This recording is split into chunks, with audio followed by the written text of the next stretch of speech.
Welcome in, everyone. We are back to playing I Was a Teenage Exocolonist. This is a game by some people. I should be more prepared. This is a game by Northway Games, published by Finji. It came out in 2022, not that long ago, and we're enjoying it. It's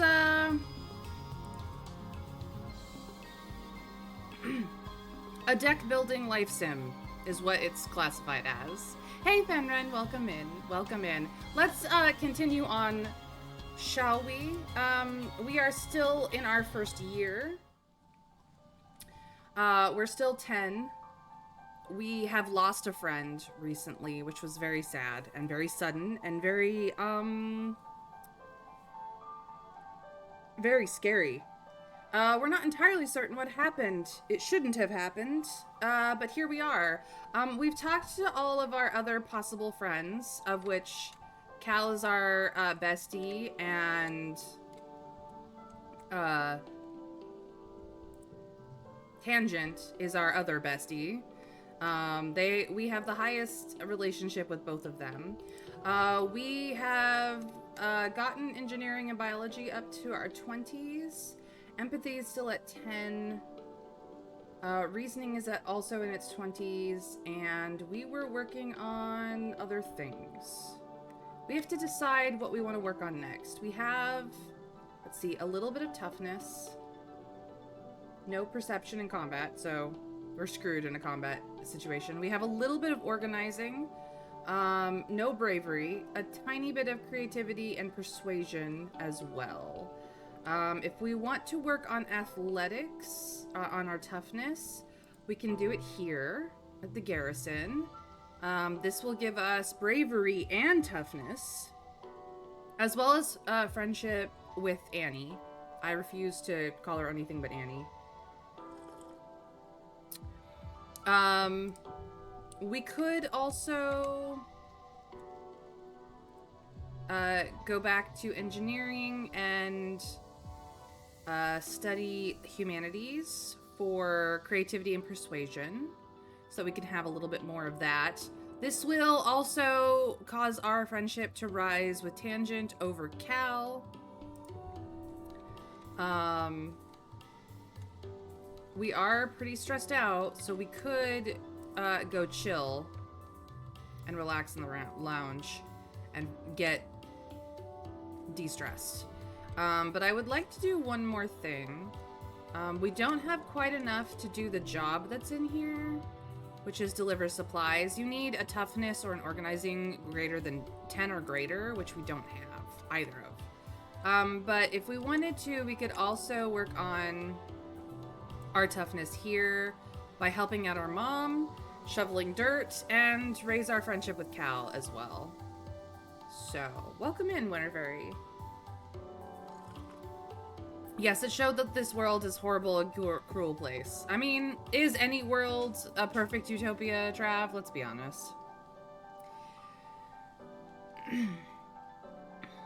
Winterfairy has thrown down the gauntlet of boulder parchment shears with some boulder. Feel free to do !BPS yourself to find out who wins.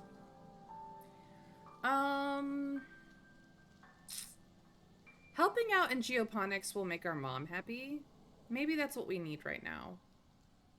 I think that's what we need right now. So we're going to work on toughness a little bit. We could shovel dirt and do other things there and also build up biology, thus getting closer to our parents. As well as doing some useful things, although I'm liking reasoning. I'm liking reasoning too. I just think that now that we've gotten over a few of the locked abilities to interact with people, like, yes, perhaps spreading our skills out will mean that we don't have a very long run for this particular round, but that we're only in the first year, and this is like, this is a blind playthrough. Like, I have no idea what we're doing yet, so I'm gonna shovel dirt and make mom happy. It's your first day in the glorious world of agriculture soil conveyance. Oh boy. Good morning, Mayrin. Looks like we're working for your old lady. I hope you don't expect me to go easy on you just because you're my daughter. She walks you around the geoponics wing and points out where everything is. Your job is to move sod, compost, plants, garden waste, and equipment from one place to another. Get comfortable with this, she says, pushing a squeaky old-fashioned wheelbarrow towards you. Now, any questions before you start moving that dirt? Don't we have machines for this?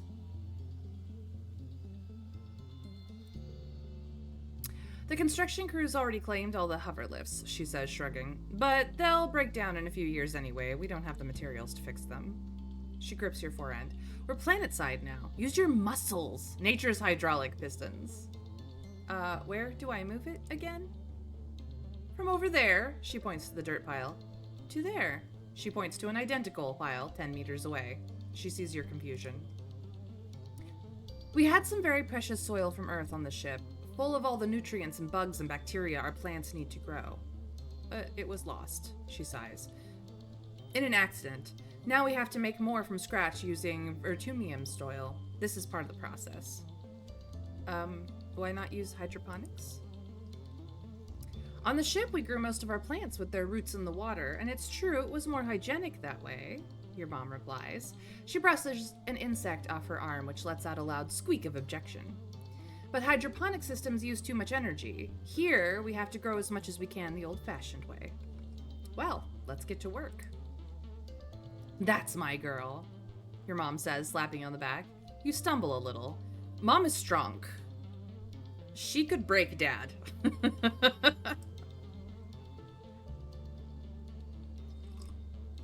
We take some stress, but we will get some toughness. Oh boy. Your arms start to ache after the first half hour of work, but you keep going. By the end of the month, you feel utterly drained and exhausted. And good, somehow. You can feel your muscles growing already. So, this is how it is a card game. We have these challenges with cards, as you can see. I'm gonna put Cal's strength here. Then I'm gonna put giggling, the pink candy, acing a test, and then wondering. So that gives us 12. Our goal was 10. I mean, yes, the sun medallion does help, but that just happens. That's what this +1 is for. And we just simply win. There wasn't really any way to, like, 1, 2, 3, 4 is this, or anything like that. So we just start out strong with Cal's strength and go through the stages of, oh my god, shoveling dirt. But we did end up getting extra toughness because we won the challenge, extra kudos because we had the best score possible, and unfortunately, all the stress. So next month we are doing nothing, but we're slightly more friends with Cal now. And a toughness of 7, so that was not bad. Mid-wet turns into late wet, because that's how they do name the seasons and the months here. But we will not, in fact, be doing any work because, oh my god, so much stress. We can't help him with the animals because we do not have animals 20 or greater, and we don't have any way of actually raising that. But our dad's name is Geranium. He's named after a flower. That would be why both of your parents were really worried and freaked out way earlier last season. They didn't say what it was, but it was obviously at work, and they work in food production. I'm betting there'll be shortages. Yep, there definitely will be shortages at some point in this game. Your dad is watching your mom work. You can practically see the hearts in his eyes. Your mom's an incredible lady, he says dreamily.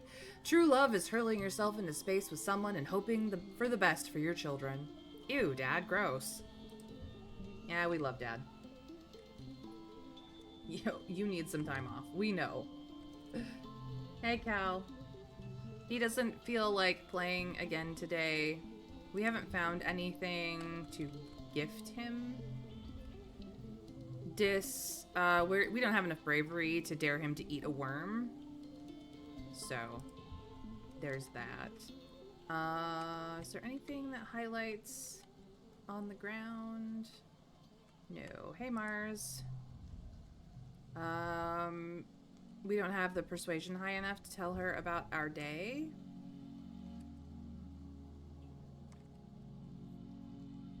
Hey, Tangent. We no longer have the reasoning high enough to study together. What would we get for it? Smart for my age, I see.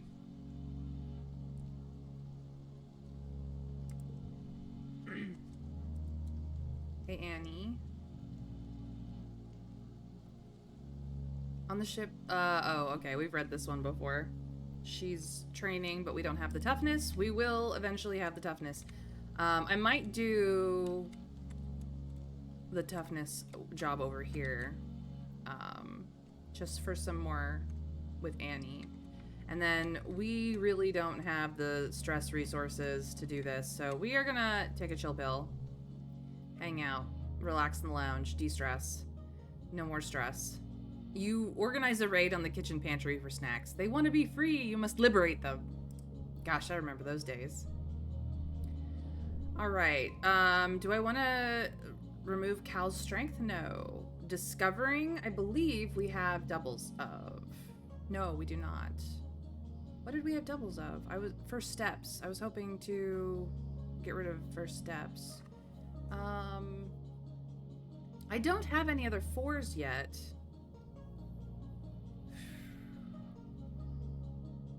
Do I really want to pull out the 1 here? I suppose I'm kind of too heavy in the mental cards. So this is social cards. Empathy is all in yellow. Like, the social stats are all in yellow. These are mental stats, which we've kind of gone hardcore on. They're all in blue, and the physical stats and cards are all in red. So that's really what's going on here. I mean, we do have 2 1s in physical and 1 1 in social, so like not having a 1 in mental is not the end of the world, especially since we're very too heavy there. I would prefer to like remove some of the earlier 0 stuff to score higher, but that's okay. I think discovering is out because I want to keep Cal's strength. The thing I love is that every single card shows you who is illustrated by. So far, we've seen 2 artists in the cards, and I think it's great to ensure that you know who did them. Yep, we will forget discovering. The days have been getting shorter, with only the yellow sun barely skimming the horizon. One morning you wake in the darkness and have to check your holopalm to know what time it is. You see a holostream from Mars. Good morning to all my pals. If you can even call it morning. They've named it glow season because, like, everything is crazy glowing out there in the dark. I'm staying the heck inside for the next month. What's the point of even going out if you can't see anything? It's going to be a long, boring month. No way, it looks cool out there. You peek out the window. The wormhole is the biggest you've ever seen it, like a massive fiery ring in the sky. The planet must be very close to it now. And out in the jungle, something new is taking place. The plants are flowering, glowing iridescent blooms, and everything is full of life. There are strange new sounds, long hooting calls and gurgling roars. After Mars's message is a notice from the council warning everyone to stay safe inside. Tammy's dad and the other surveyors have been called back and the gates closed for the month. There's a tension in the air as if everyone is waiting for something. So late wet turns into glow season, which only lasts a month. And look at how cool it is. Look at how cool it is. This frickin' is cool. We have 0 stress. Ooh boy. Hey Dis.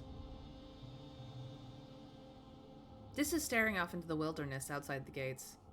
Feels different, he mumbles. Don't know how, just different. You ask him what he means, but he just shakes his head and stuffs his hands in his pockets. Aw, man. He needs a friend so bad. I want to be his friend, but I don't have the friendship high enough. We're only a 3 with this. It's sad. Ooh, a crystal. Let's...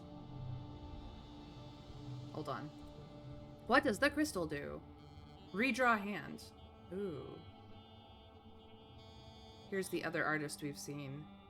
I'm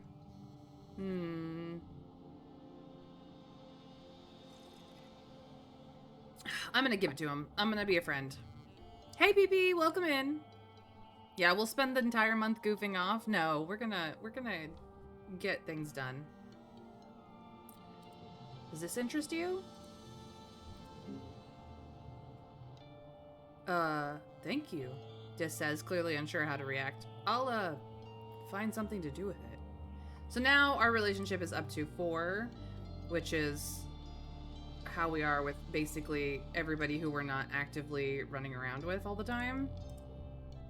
Good enough. Okay, there's that.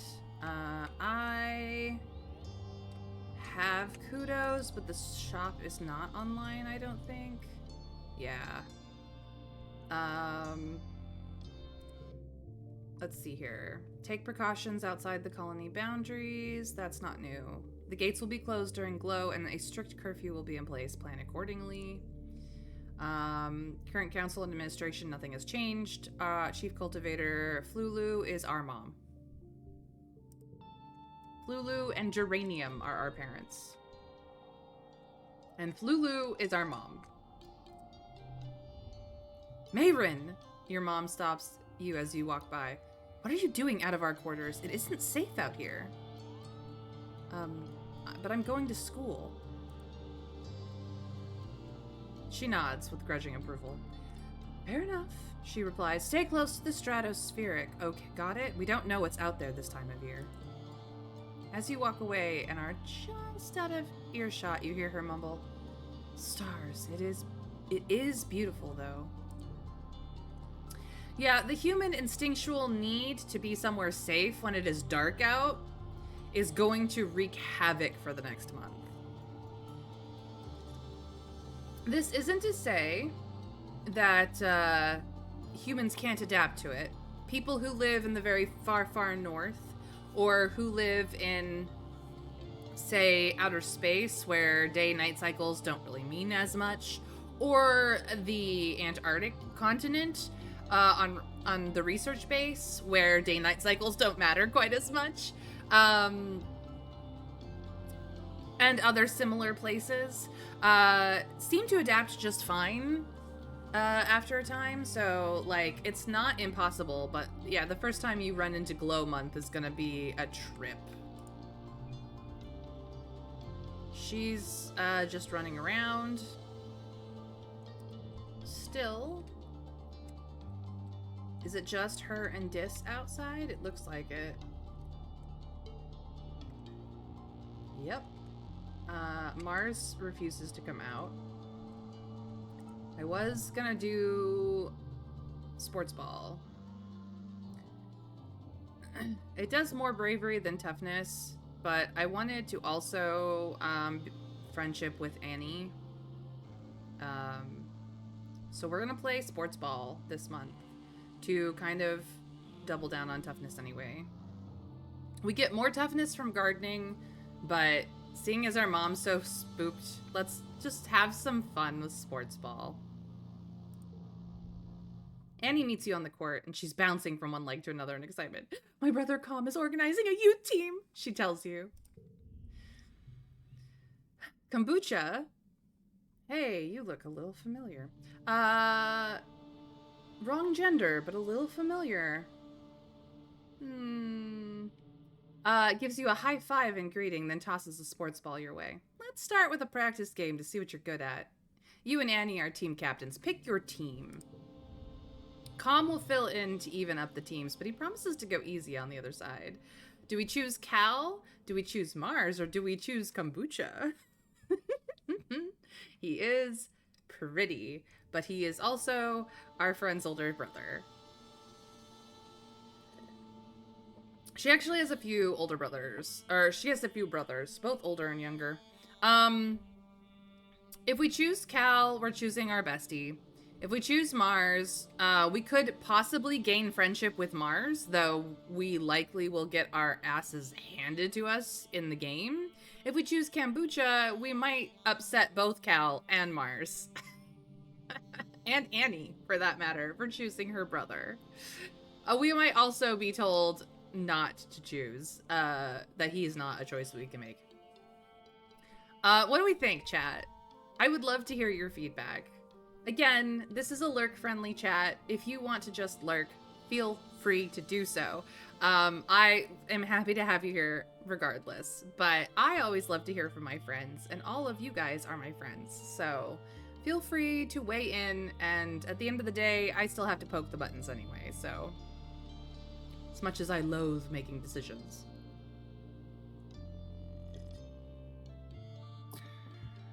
Choose Cal.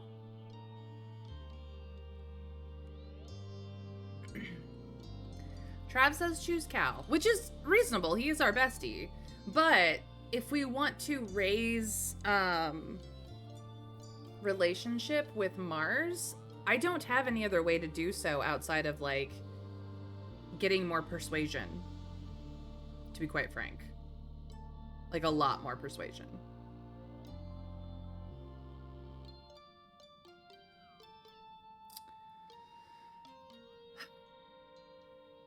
All right. Trav has spoken. Choose Cal it is. See, friendship with Cal. Yeah, but raising anyone's relationships are probably only a point or two. It's fair. But a 4 to a 6 is still something. Mind if I play goalie, he asks. Sports ball is fun, but I don't really like to score against the other team. Aw, Cal is as uncompetitive as me. Annie chooses kombucha, of course. They bump fits. Your next choice? Oh, we get Mars anyway. Let's go. Mars. I'll play Spiker. Mars runs to take position. Seems like she's in it for the glory. Hopefully she'll want to share some of that with the rest of the team. You face off on 3. It is a normal difficulty toughness challenge. Let's start the game. So, this is a challenge that will happen in 3 rounds. The board will open up, and we just need to try and overcome a goal of 27 after 3 rounds. Alright. Cal's strength is good.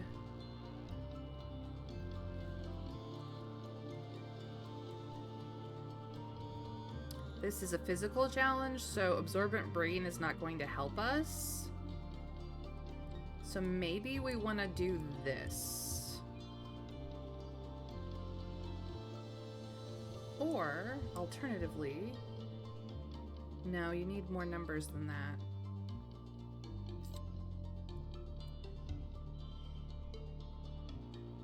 Still a 9 either way. There's also... And this could be completely silly.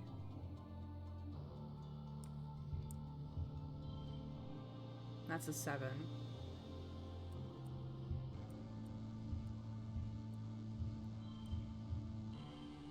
That's a 6. Okay.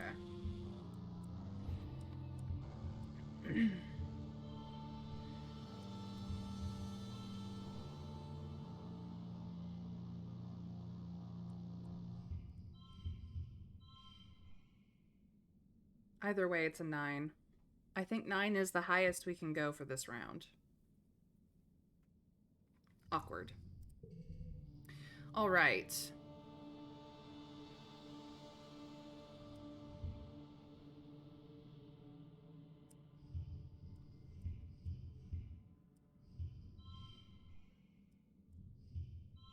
This is a 6. However...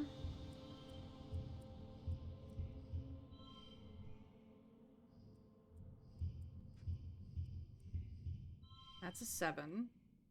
I think that's as good as we can get here.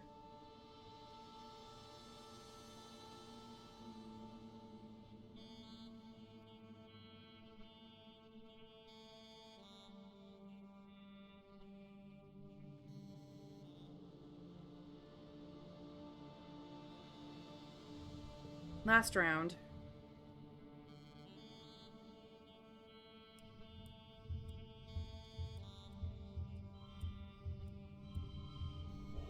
And that's a 14. Because we did a straight and then 2 flushes.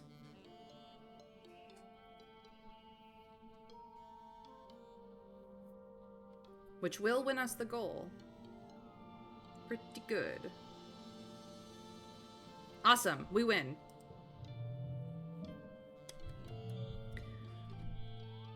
And we get extra kudos for that win. Cal makes an amazing jump save, but is winded when the ball hits him in the chest.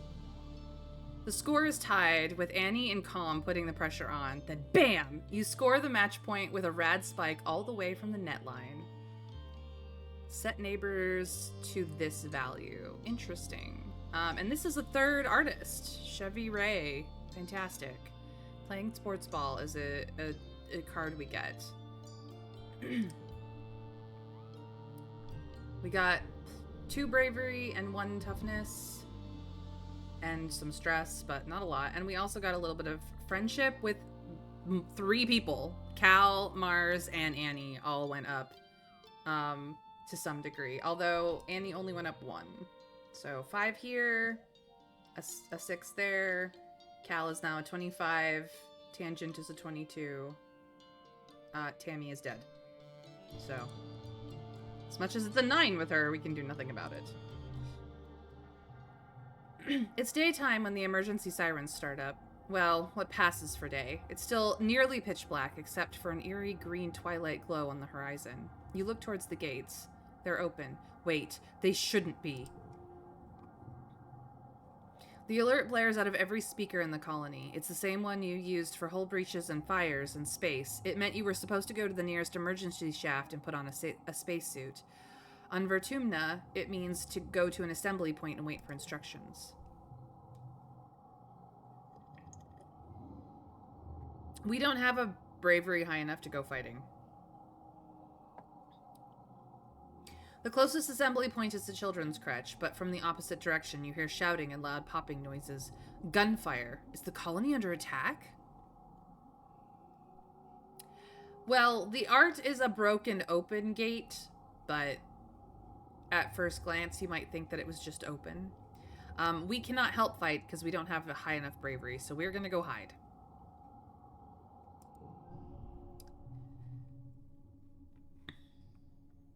This card's value in suit can't be modified. Good to know. You find Dis in the crèche and join him in hiding under the arts and crafts table. The lights are dim. You scared? He asked quietly. We could nod silently. We could say, of course I'm scared, or I just don't want to fight. I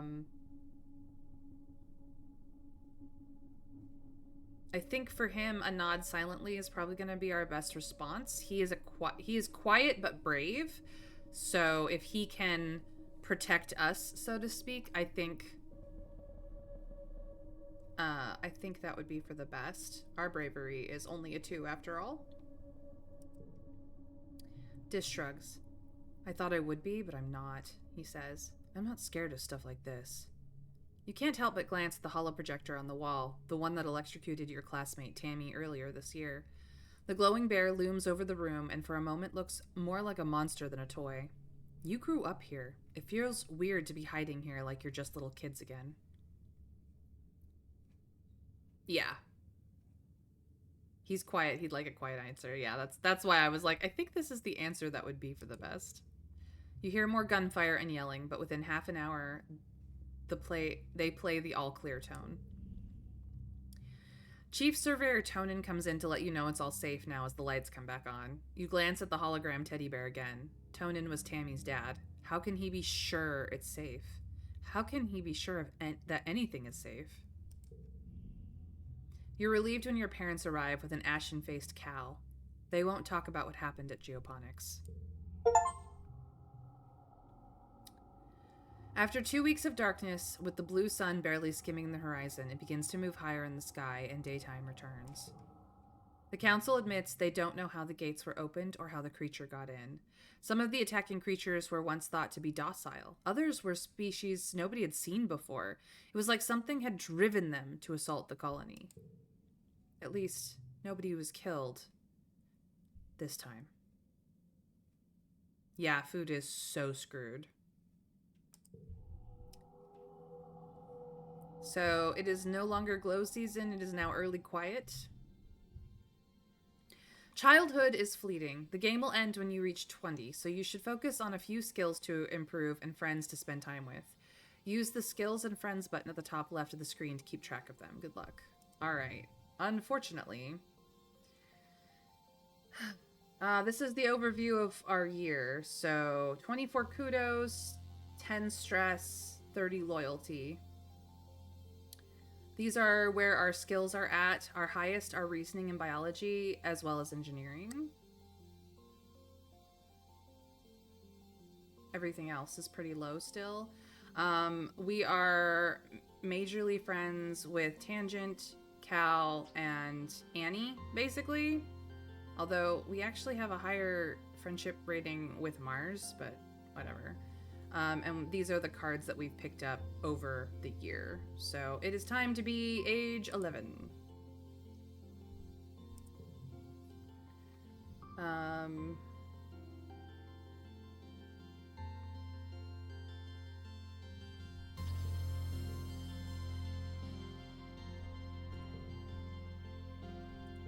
Oops, not what I wanted. Yeah, because Mars is at 6. Annie is at 5, and yet Annie was on that list. That's very interesting, honestly.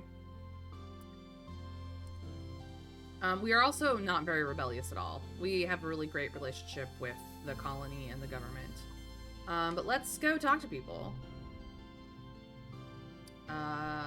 Don't have... Calm says the most important part of defense training is knowing when to run away. She huffs as she runs past. Well, I mean, he's not wrong. Dis, how you doing?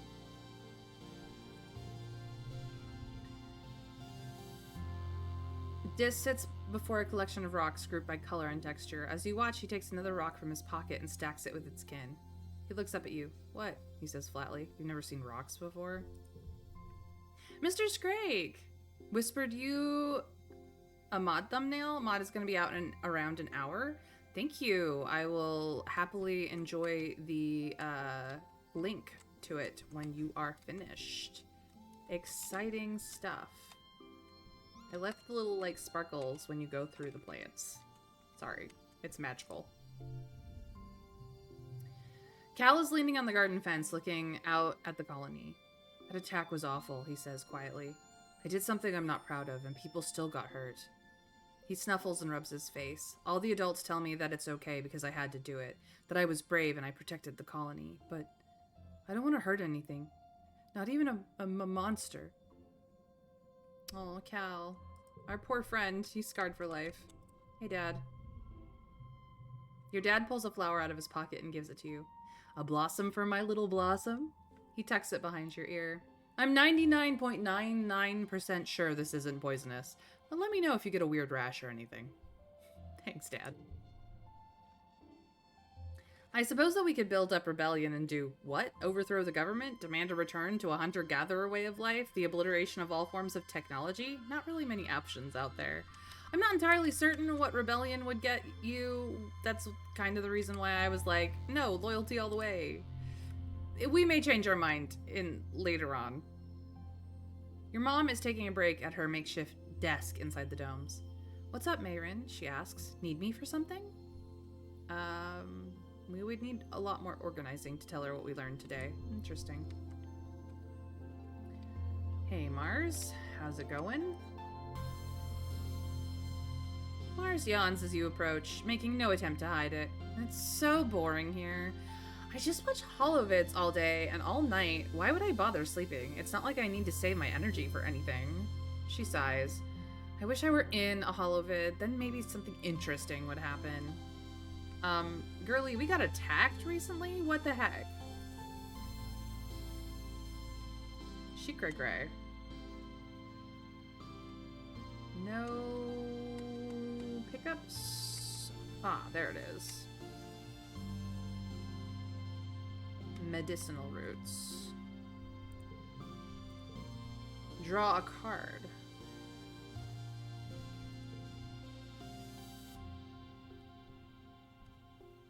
Hey, Cal. I found something you might like.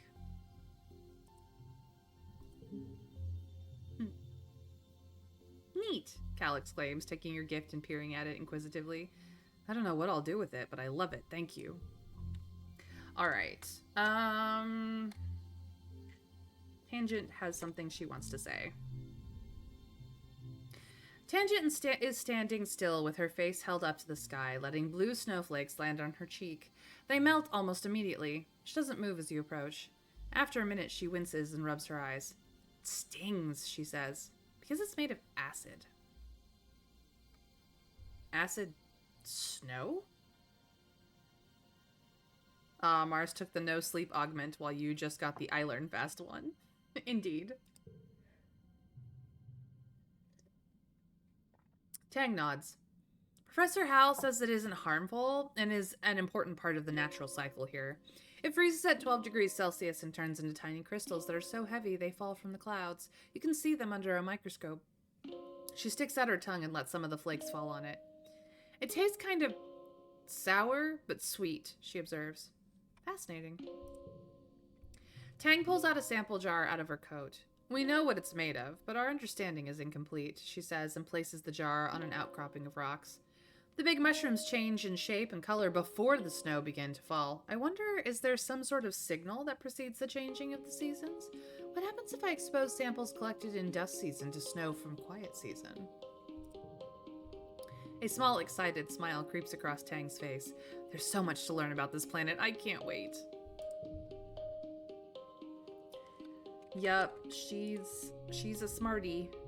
Oh good, Tang says, barely looking up from her microscope. Another thick-skulled cretin coming to interrupt my work. What do you want? Excuse me? Excuse me? We were in advanced engineering with each other. Alright. Now it's time to make decisions. Do we go all in on the mental stats? Yeah, I think we do. I think that's our best bet from here on out. I was gonna try to get toughness up a little bit, but meh.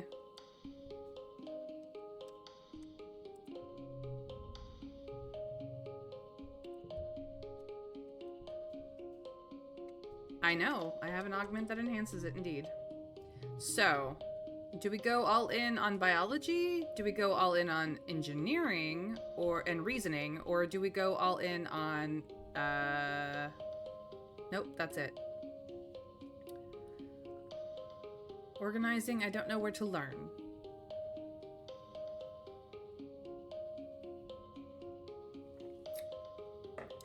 Biology or engineering, guys. Either way, we get some reasoning.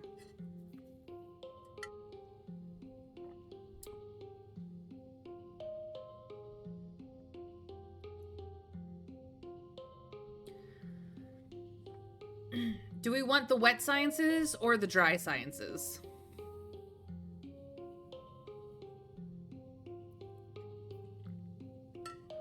Either way, there's going to be math involved. Engineering helps you be buddies with Tan, too. Yeah. I mean, either way, we become buddies with Tangent. Biology will make Cal happy, though.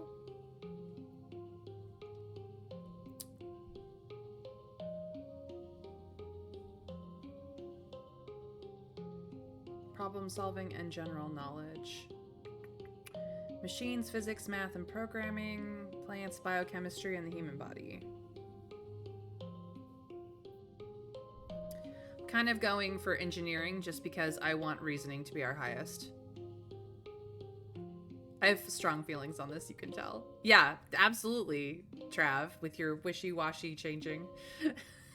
Such strong feelings. Goodness.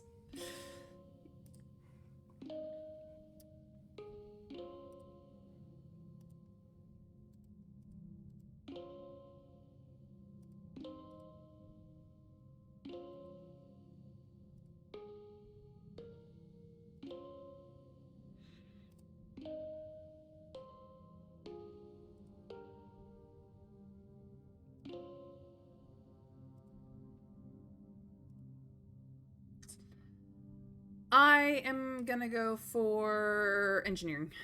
I've decided. And since I have to poke the buttons, none of you can stop me. Mwahaha. It's field trip day. You and your class visit the engine room to study how the ship works and how to continue its power, and how it continues to power everything in the colony. Congruence joins you. If you want to know anything about how the ship works, she's your woman. Well, not woman exactly, but, well, she's just very smart, being the colony AI. Hello and welcome, children, Congruence chirps. You're standing in the beating heart of the colony, our ship's nuclear reactors. Don't worry, you're safely shielded from any radiation. My sensors are very sensitive. The power contained in these reactors is enough to sustain the colony for the next 20 years, Congruence explains. This should be more than enough time for us to develop an eco-friendly power source such as wind, water, or solar power. Do we decide that this is really boring? Or do we pay attention? Ooh, another duplicate when drawn. Ooh. Those are very powerful. Pay attention it is. Anyway, smash. I mean, she's an AI. The only thing you could do was smash her screen or her computer banks. Smash indeed. You pay close attention to Congruence as she explains how the stratospheric was salvaged by the Vertumnana group and fitted with an artificial intelligence. Congruence herself to guide you through the wormhole. So the stratospheric isn't a human ship at all. It's just retrofitted. Interesting. Stratospheric was originally built as a vanity project of one of the very richest people on Earth, she explains, but it was never launched and eventually donated to a museum. The Vertumna group pooled their resources to acquire the ship, she continues. Okay, I was wrong. Funding the retrofit as a colony vessel required contributions from many people, most of whom could not join us for the journey. They are honored by the crypto-preserved embryos we carried with us to the stars. What about the gene tech and nanoprinters? You point out that there's a lot of technology aboard the stratospheric for a plucky little spacefaring colony. Where did it all come from, anyway? Congruence just smiles. That technology was acquired for the betterment of humanity, she replies. Do not concern yourself with the specifics. The cryo what nows? Cryo-preserved embryos, Congruence repeats gently. Donated by those who helped found our colony. Though they are not here with us, may their legacy continue with us. At your blank look, Congruence laughs. Perhaps this is a topic better suited to life sciences, or, if you require further information, through independent study with Chief Steward and Antecedent or Chief Engineer Instance. What happens if you break down? Well, hopefully that won't happen for quite some time, Congruence replies. Barring something physically incapacitating me, such as a massive power failure or a concerted attempt to destroy me, I am naturally self-repairing and resistant to attempts to manipulate or infect me with viruses. She smiles. Don't worry about me, children. I'll likely be here to teach your great-great-great-grandchildren. Well, that's not terrifying.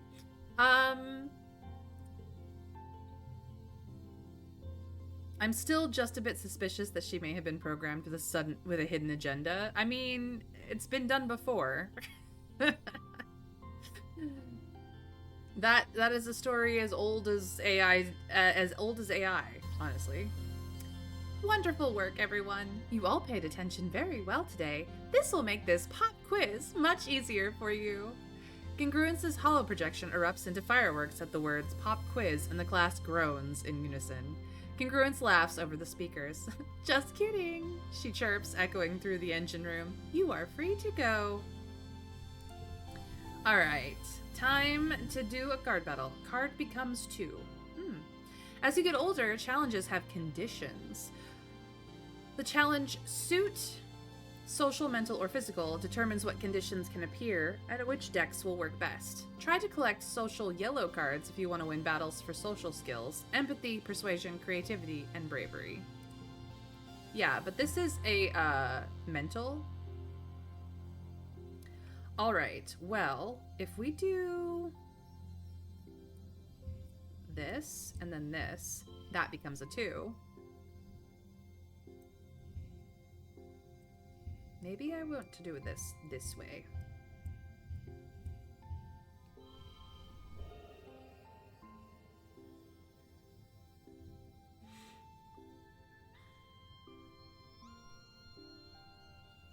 Still a win.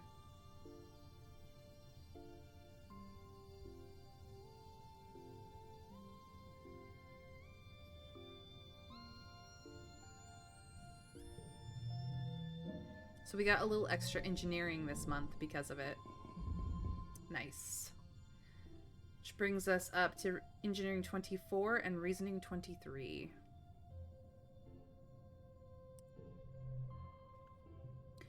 So much has happened in the last month since the monster attack during Glow. The idea of this planet as a peaceful utopia has been shattered.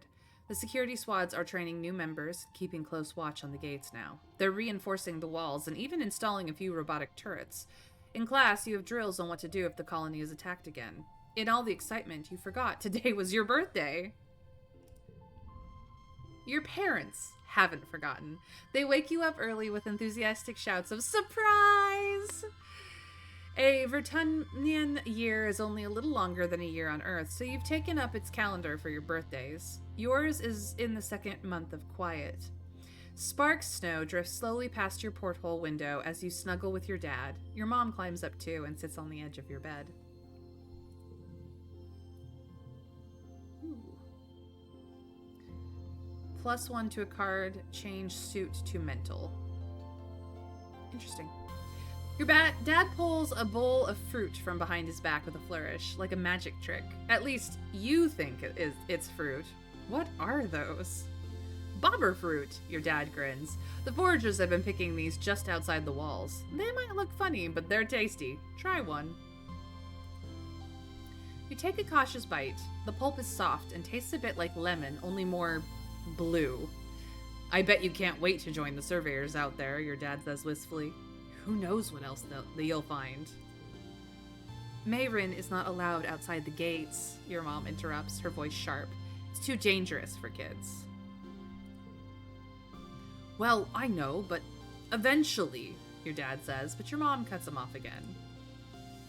But not now, your mom replies. Not since the attack, not with everything we know is out there now. So we could confront them, or we could say that the attack was scary and get pity points. What do we do, guys? How do we handle this conversation between our parents? Our dad is a soft-hearted optimist. Our mom is a worrisome badass.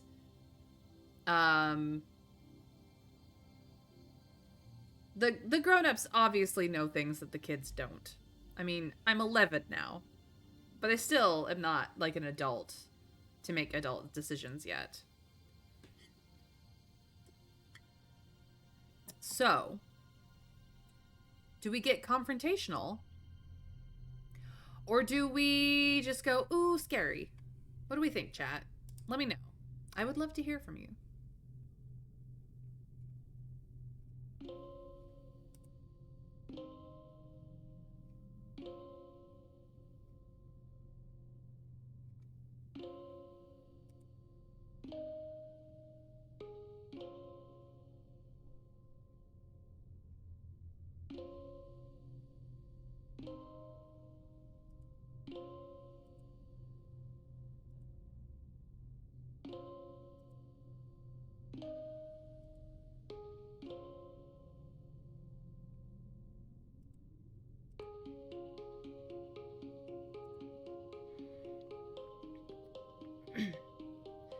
Option 2, of course, they knew. It's obvious. If nothing else, there were guards and walls. Confronting them won't help.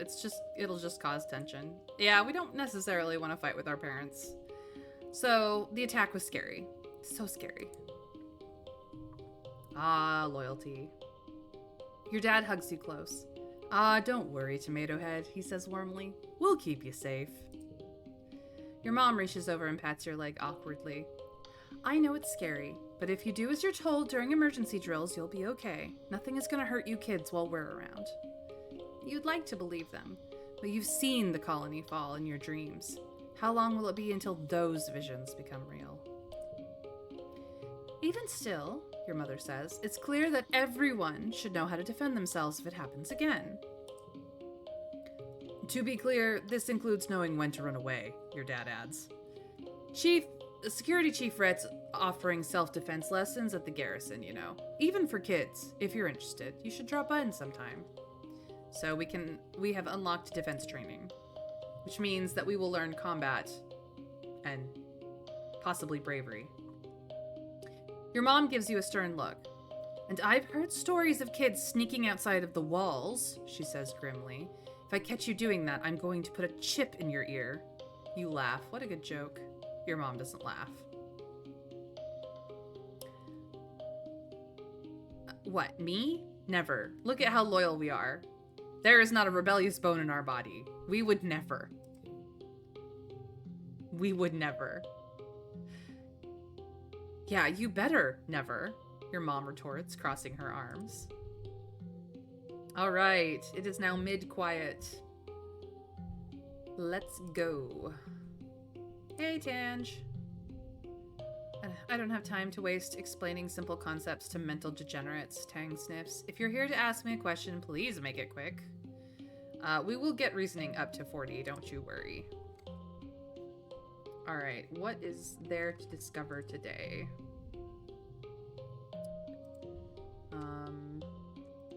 Let us go check out defense training. 2 combat 1 animals. Okay, this is where we can up animals. Good to know. Couldn't do it till the 2nd year. Good to know. Hey, Dis. Whoa. Why'd the animals attack us, do you think? Dis says, softly. Probably because we're not supposed to be here, that's my guess. Or something doesn't want us here. Hey, Cal. Cal is leaning on the garden fence, looking out at the colony. Oh, we've read this. We've read this. We don't have biology high enough to hear another fun nature fact. So, hey, Dad. You catch your dad taking a break in the shade of the geoponics dome. Oh, hey, he says, waving lazily. Taking breaks is important. Don't forget to take care of yourself, okay? All right, Dad. We won't. Are you eating enough? Your mom says, looking at you critically. Drinking enough water? It's hotter here than you're used to. You have to take care of your body if you want it to take care of you. We don't have organizing high enough. Good to know. Okay. I've not found the collectible, but that could just be it's already in my inventory. You spot Mars tapping away at a hollow screen. She appears to be trying different clothing options on a digital doll maker. Look, Mayren, she says, showing you her work. You can look like anything you want. I always thought I would look good with, like, horns, maybe? She hums. Maybe I can ask engineering about it.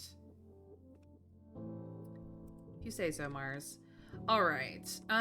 We're gonna go back to engineering.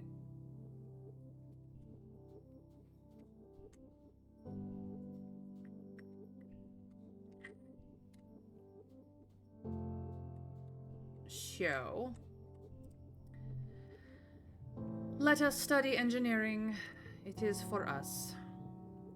You're bringing supplies to medbay when you see something unusual. Tangent curled up on a bench, her head pillowed on a rolled-up lab coat. She's fast asleep. You stop and stare. You never see Tange sleeping. She's always so busy. You're surprised she even has time to nap. You turn to leave her in peace when you bump into Annie. Whoa, Annie says. She hardly ever sleeps, like, just a couple of hours a night. Is she sick or something? You look back at Tangent snoozing peacefully. Apparently we've learned her augment. Ooh. Oh, her augment is reduced sleep. Neat. I'm so jealous of her genetic enhancement, Annie says, rubbing at one of the scales sprouting on her jawline. She hardly needs to sleep at all. She probably stayed up all night studying for this morning's history test. Shh, let her sleep. Tang's holopalm beeps a soft alarm. She sits up and stretches, looking totally refreshed and alert. She sees you watching her and looks annoyed. Just a power nap, she says, no reason to gawk. Well, let's get to work. All right, our goal is 11. We can change a card to the mental suit if we want to.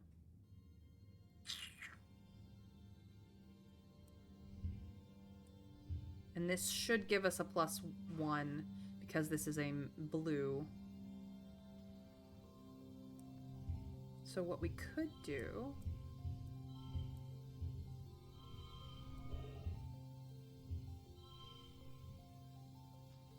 if we wanted to, we could use the bobber fruit, which would give us an extra point.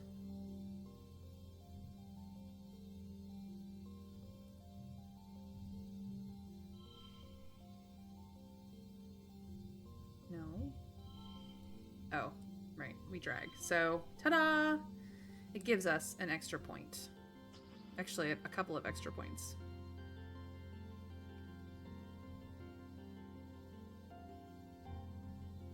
Heck yeah, look at that. Nice. There is a bonus for hitting exactly 11, which you've gone past. 2 possible reward totals now. Interesting. Yeah.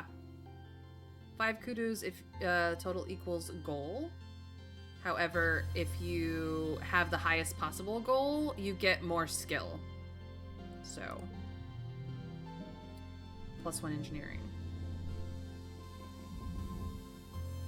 +3 engineering because of Absorbent Brain 1 and Absorbent Brain perk.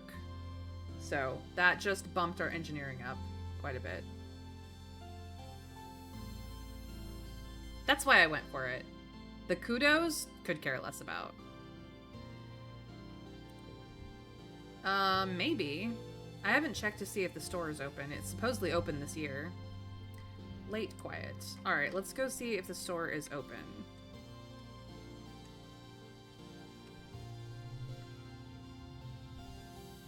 No, just the supply delivery. View the notice board. The colony shortfall is low. Security rating 0% red. Council and administration has not changed. Yeah, there's no store here. Supposedly there was supposed to be a store this year. You need a break soon. Yeah, we're a little stressed. Mars is leaning over a hollow screen, chin in hand. She exhales and blows a piece of hair out of her eyes. I hate schoolwork, she says, but my dad's told me that a good education is necessary for all people of culture, so I guess I gotta do it. She scrolls listlessly through her work with one finger. I'm doing the science parts last, though. She's definitely not a sciences girl.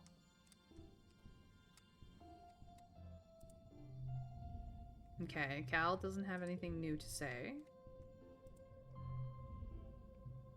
Morning, Mealybug. Morning, Dad. Mom looks up from her planting. What is it, Mayrin? Unless you're here to work, I'm busy. Sorry, Mom. Didn't mean to upset you. Dis is perched on a big rock, silently watching the forest. He barely moves as you approach.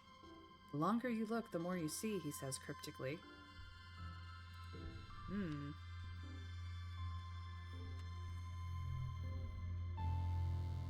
Annie rolls a bobber fruit down her arm and flicks it to you with her elbow, then munches down on one of her own while she watches the construction crews work on the walls. Cool, kinda cool, huh? Soon this place is gonna look like a real colony. I mean, yeah, kinda cool.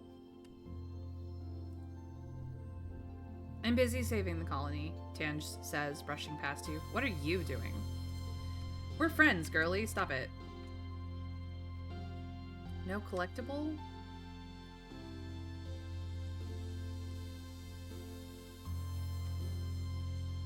Guess not.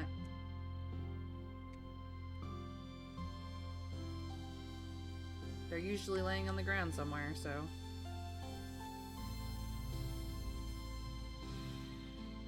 Alright. We're not tough enough or brave enough. There's nothing new here, maybe? Yeah, nothing new in the bestiary. Map hasn't changed.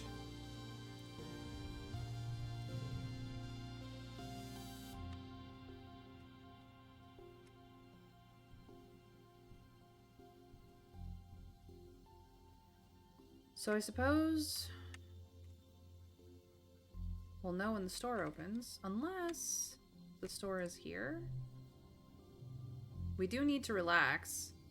We don't have enough to get through another round of schooling, so I suppose we could relax in the lounge and de-stress. Nope, Mars isn't science. She's going to be a politician when she grows up and rule the colony with an iron fist. Knowing her. You look around the lounge. Some friends are here. Who do you hang out with? We could hang out with Cal. We could hang out with Tangent. We could hang out with Annie. As a reminder, we are at a 5 friendship with Annie, a 26 friendship with Cal, and a 24 friendship with Tangent. I kind of was hoping Dis would be here, but no.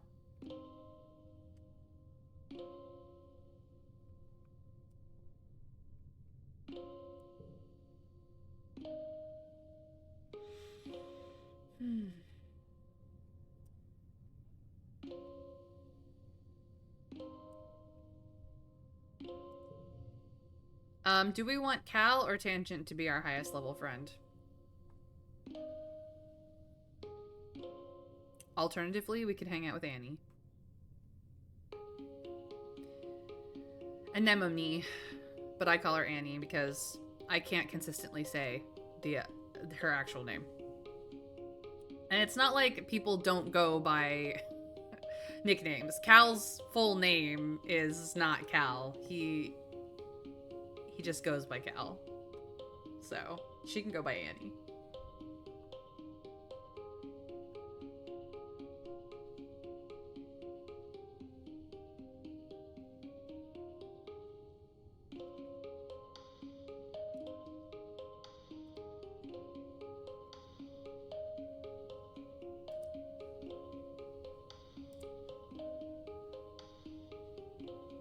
Tangent?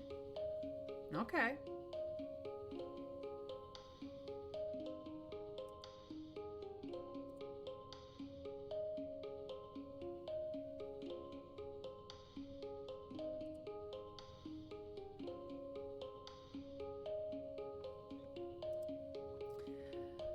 Alright.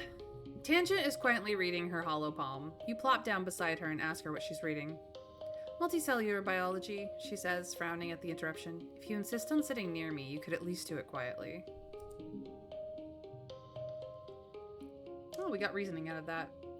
No problem. You open up your hollow palm and find a textbook of old Earth poetry to read. It's never a bad idea to do a little independent study.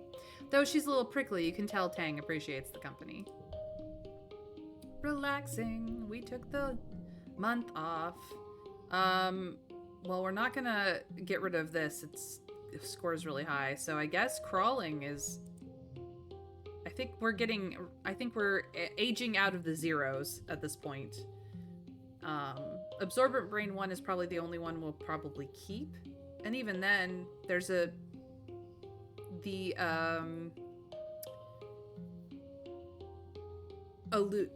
alludes to there being an Absorbent Brain 2, 3, and 4, so...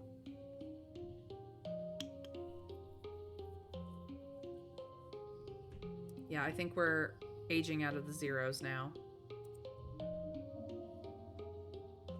Did you start stream an hour later than normal, or did time just do a switch up on me?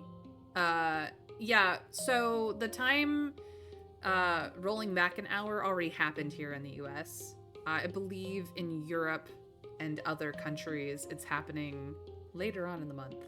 So I didn't start an hour early for my time zone, but time zones being a little wibbly wobbly, timey-wimey, as a Whovian. I have to make such a Doctor Who reference. I started an hour earlier than you expected me to. Welcome in, like Dr. Man. Glad to see you here.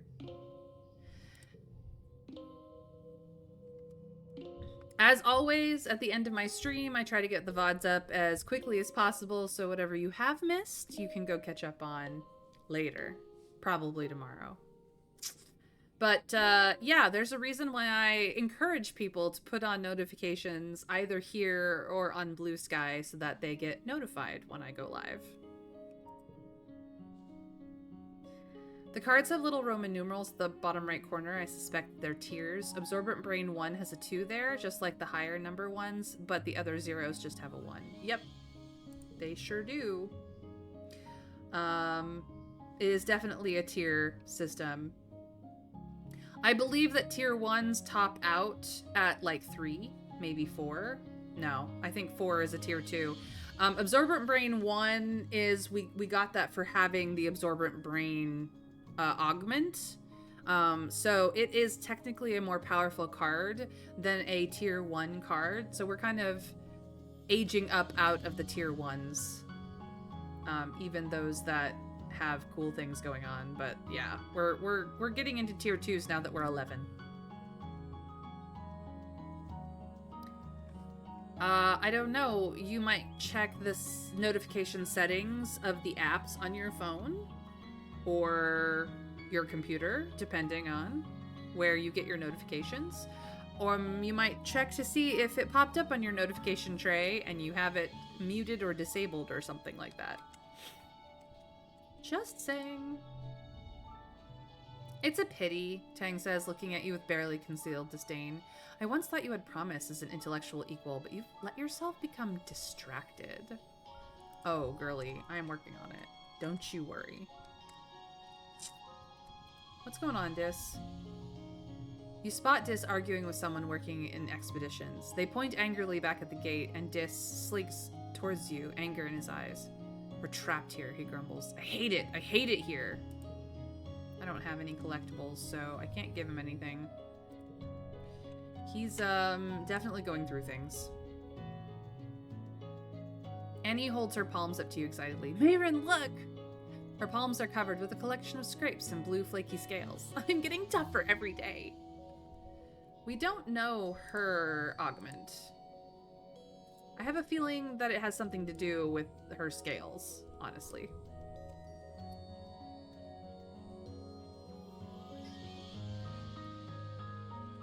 Hey, Cal. Cal is kneeling in the dirt, carefully planting pieces of potato. When I was a kid, I thought everything grew from chopped up pieces of bigger things. I mean, that's how it works for potatoes and onions. He sits back on his heels, a funny look on his face. I guess I must have never thought about how babies were made, huh? Well, you are an animals biology kid. You should know by now. Hey, Mom. Okay, we've seen this message. You meet your dad adjusting a watering pot in your mom's flower garden. He's having a sneezing fit, his eyes runny and red. You're alarmed. You've never seen him look sick before. People were hardly ever ill on the stratospheric, except sometimes when the zero-G rooms made them queasy. Not to worry, my little beanstalk, he says nasally. I'll be just fine. It's just this pollen making my head a little stuffy. He wipes his nose with a handkerchief and looks around. Everywhere you turn, the air is soupy and tinged with pink from all the floating pollen. On Earth, your dad tells you, we used to call this hay fever. Even though it had nothing to do with hay. Even though it had nothing to do with hay, your mother cuts in, carrying a large bouquet of flowers. The native flowers seem to be in full bloom this time of year. She buries her nose deep in them, and they smell fantastic. Your dad smiles kindly and agrees that they sure are beautiful. Then he blows his nose loudly. Essentially, Dad has allergies. Poor man. They do smell good, and they look harmless. Your dad's eyes look so sad, but maybe that's just because of the allergies. Hey, Mayrin, I know the last few weeks have been very hard for you. This might be a good time to relax and stick around in the quarters wing. I did that last month, Dad. Sorry. I've got things to do. Hey, Mars. Nothing new from Mars. Ooh, there we go. Mushwood log. Let us...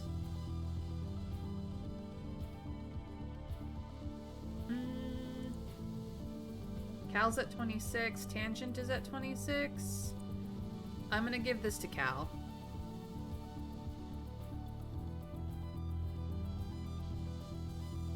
I think we should push for really good reasoning and then win all the science fairs and also catch up with Tang. Yeah, I think so too, Trav. Well, if you go small enough, yeah, you're cutting up DNA and shoving it against other bits of cut up DNA. So Cal's sort of right. Yes, but plants are less complex living beings. Which in some ways makes them more flexible. I don't have allergies, which is good. The only thing my body did well. I have a touch of hay fever every year. Essentially, when pollens get really high, I sneeze slightly more often than I do any other time of year, but I don't have major allergies, in at least to pollens and like grasses and stuff like that, unlike the rest of my family, who all suffer horrifically from like pet dander and stuff. This does not stop us from having pets, though. All right, time to go to engineering and study. To further your engineering knowledge, you're taking a mini class with Chief Engineer Instance on the construction and maintenance of your holopalms.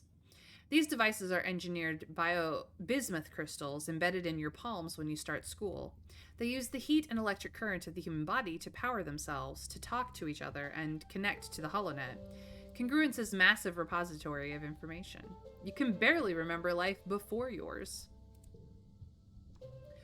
Holopalms were commonplace by the time the Vertumna group first formed on Earth, and the square bismuth is grown in the lab, Instance explains. So the physical device itself isn't hard to maintain. The difficulty is in the display and touch interface. Instance opens her holopalm, displaying a visual projected screen floating above her palm. As chief engineer, she also has one of the fancier versions that combines with a pair of eyeglasses to superimpose a projection right onto what she sees. The interface relies on plasma voxel generators, which require extremely small components that are impossible to nanoprint. The material will have to be mined from Vertumna itself. Tang raises her hand. Is it possible to hack these devices, she asks? If the biological electronic interface is so thin, is it possible to hack the human body? In a way, we've already begun to hack the human body, Instance replies. What you call gene tech. Everything the body does and is capable of depends on 4 nucleobases in different configurations. It's no difference than congruence. Human and artificial intelligence are both built from a limited code and are transformed into more by the building. Your genetic enhancements, super hearing and sight, temperature regulation, increased resistance to fear, disease, and fatigue, all present in the human genome and unlocked by the power of science. She looks like a mean woman, no clue why. She looks like an engineer. They all look like this. I have never met an engineer who doesn't, honestly. Ooh, we got another hooked on holopalm. The class splits into working groups to explore installing modules onto your holopalm. You and Tangent are in a group together. She begins installing a mod that will let her scan inorganic materials and get a reading of their chemical compositions. Do we try to remove our holopalm? Download our own mod. Needs 15 or greater, which we have. Or just learn from Tangent. We're gonna do our own mod, thank you very much. We smart. Heck yeah. Tang raises an eyebrow, impressed. What module do you choose? A nonogram puzzle game, something to help find lost objects, a radar speed gun, or a bacteria sniffing sensor? Something to help find lost objects will definitely be useful at some point.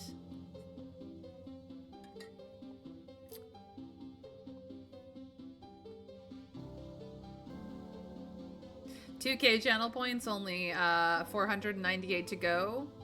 You going for the VIP status, Plague Doctor Man. I see how it is.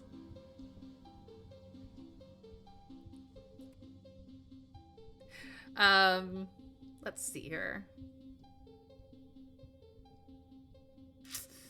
I don't think the speed gun is going to be all that much of a big deal. The nonogram puzzle game we will age out of pretty quickly. The bacteria sniffing sensor could be very useful, though. I mean, I'm here all the time. What else have I got to work towards? I don't know. I don't have anything fun in my channel points. That is true. Plenty of other channels that I enjoy have things like jump scare noises and stuff like that. I haven't really decided to go that route. You know, I'm a lurk-friendly chat, so having a lot of active things going on through channel points and chatting is silly, but making me make choices is always an option. Jump scare noises. Please don't. They're just annoying. I don't appreciate jump scares, so this is why I don't have them. I happen to watch a lot of people who play horror games and enjoy the temporary adrenaline bump of a jump scare noise, or, you know, find that sort of reaction is entertaining for them and their audience. I'm not one of those people. Oh, I don't need those stuff. I'm simply saying that that's the only reward I can really work towards, and I'm fine with that. Yeah, we try to be a lot more chill here. I'm a cozy game, you know, cozy games and story games sort of gal, so we try to be a little more chill, a little more laid back, a little more lurk-friendly than the horror channels that I sometimes run around and watch. I'm gonna go with lost objects. If something needs to be found, I will find it. Heck yeah. Organizing got a bump for that. Ding! A portion of Congruence's immense and miraculous intelligence will now be dedicated to making sure you never lose your canteen or your sunglasses. Isn't technology great? I love horror games, but often the more low-key or chill horror games. I mean... Ooh. We've got an interesting amount of options here.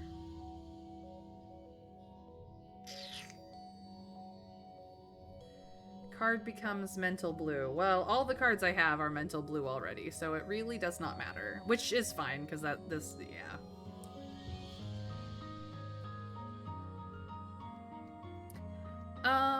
3, 2, 1, 0, 1.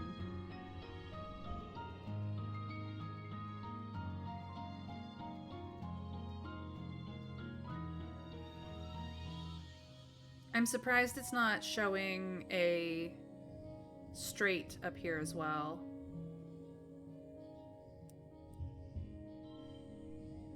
It is showing a flush 4. This is a flush 5, but it's not showing the fact that I did 3, 2, 1, 0 as a straight. Interesting.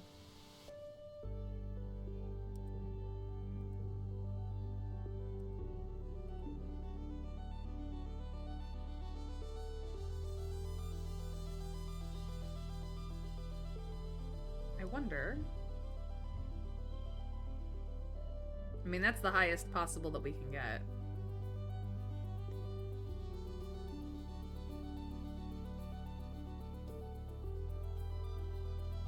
Or maybe... that's a super goal right there.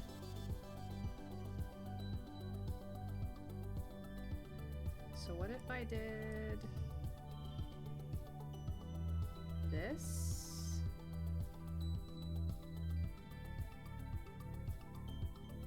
There we go. Super goal of 24. Or more spooky games than horror, like Inscription. Yeah, I can handle spooky games, horror adjacent games like Darkest Dungeon, but yeah, I'm good with horror being part of the game, but not when it's there trying to actively scare you. I just lose interest. Creepy or disturbing is far more effective in my opinion.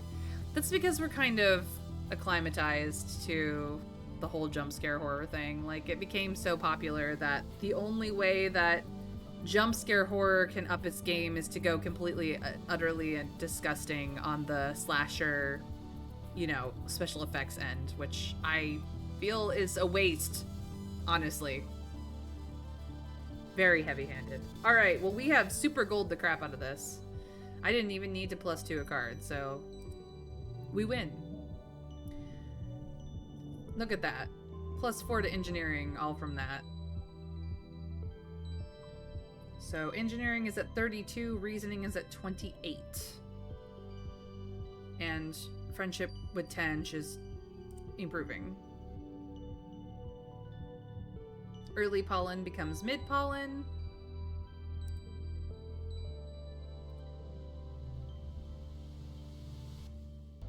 We will have this very soon.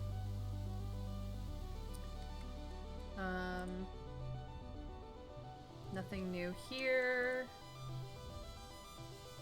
Dis wipes his eyes and hides his face as you approach. Go away, he sniffles. I just want to be left alone. Why won't people just leave me alone? I don't want to be a part of this stupid colony. Oh, Dis. He's having a real rough time. Nothing new from Cal. Hey, Mom. Your mom is hard at work. Are you even surprised anymore? She cares about these fields more than she cares about anything else. I don't think that's entirely true. It's her job. She does care about you, though. You catch your dad catching a break inside the geoponics domes. He takes a huge glug from his canteen, then upends the rest over his face. Whew, he explains. Wish I could take my eyes out of my head, wash them off, and pop them back in. He laughs at the look at your face. Too gross? Too gross. Sorry, kiddo. This pollen is just so itchy. Poor Dad. He's just suffering from allergies.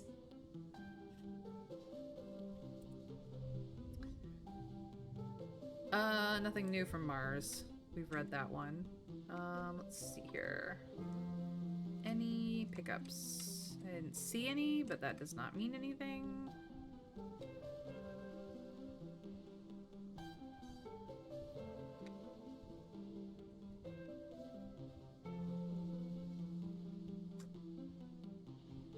Nothing's highlighting. Is the store available yet?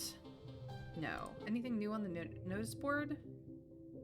Please wear your masks when out of doors. During pollen season, ambient particulate may trigger runny nose, watery eyes, and mild cough. Please note that we will be hosting our annual Vermintilla Festival during the second month of Dust. So the festival's coming up. But nothing else is new. Okay.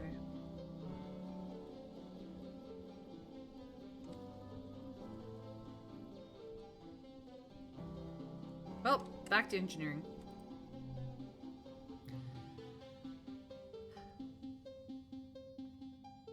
When some games are far better at building terror, like Subnautica, which is amazing at building tension. Yeah, building tension is a very delicate balance. Not a lot of games build tension properly that aren't very, very indie or not mainstream, I should say. Unfortunately, Trav can't actually play Subnautica because of his phobia, but, you know. I have a bad feeling about Dad's fate. We lost one friend already, but it's okay. He's just got allergies. We know those things from back on a totally different planet. I'm sure that things are just the same here. I mean, I imagine the doctor has already looked him over and said, nah, you'll live. But maybe I'm wrong. Alright, time to study engineering some more. So much math. It's everywhere. Physics is math, computers run on math, electricity, mechanical, engineering, chemistry, and anything to do with space. Math. Behind everything is some equation or other to calculate how to turn one thing into something else, or how to tell something or to tell how efficient something is. They should have called this whole branch of science matheneering. I agree. Matheneering would have been much, much better. One card slot gets a +1.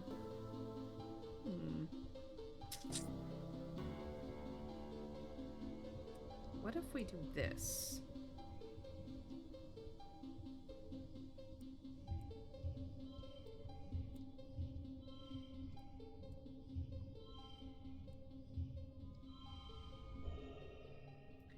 So we've surpassed the goal, but we haven't super goaled it.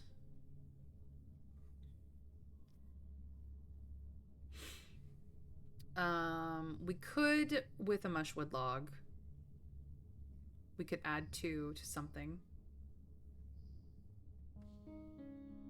I'm tempted to add a 2 here so that we have a run of 3 2s.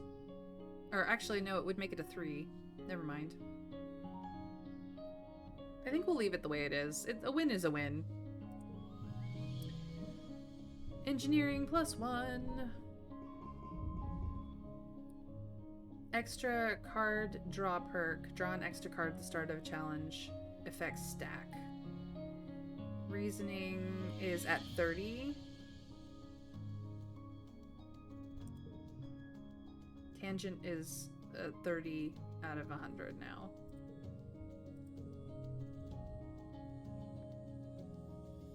Erecting a dispenser?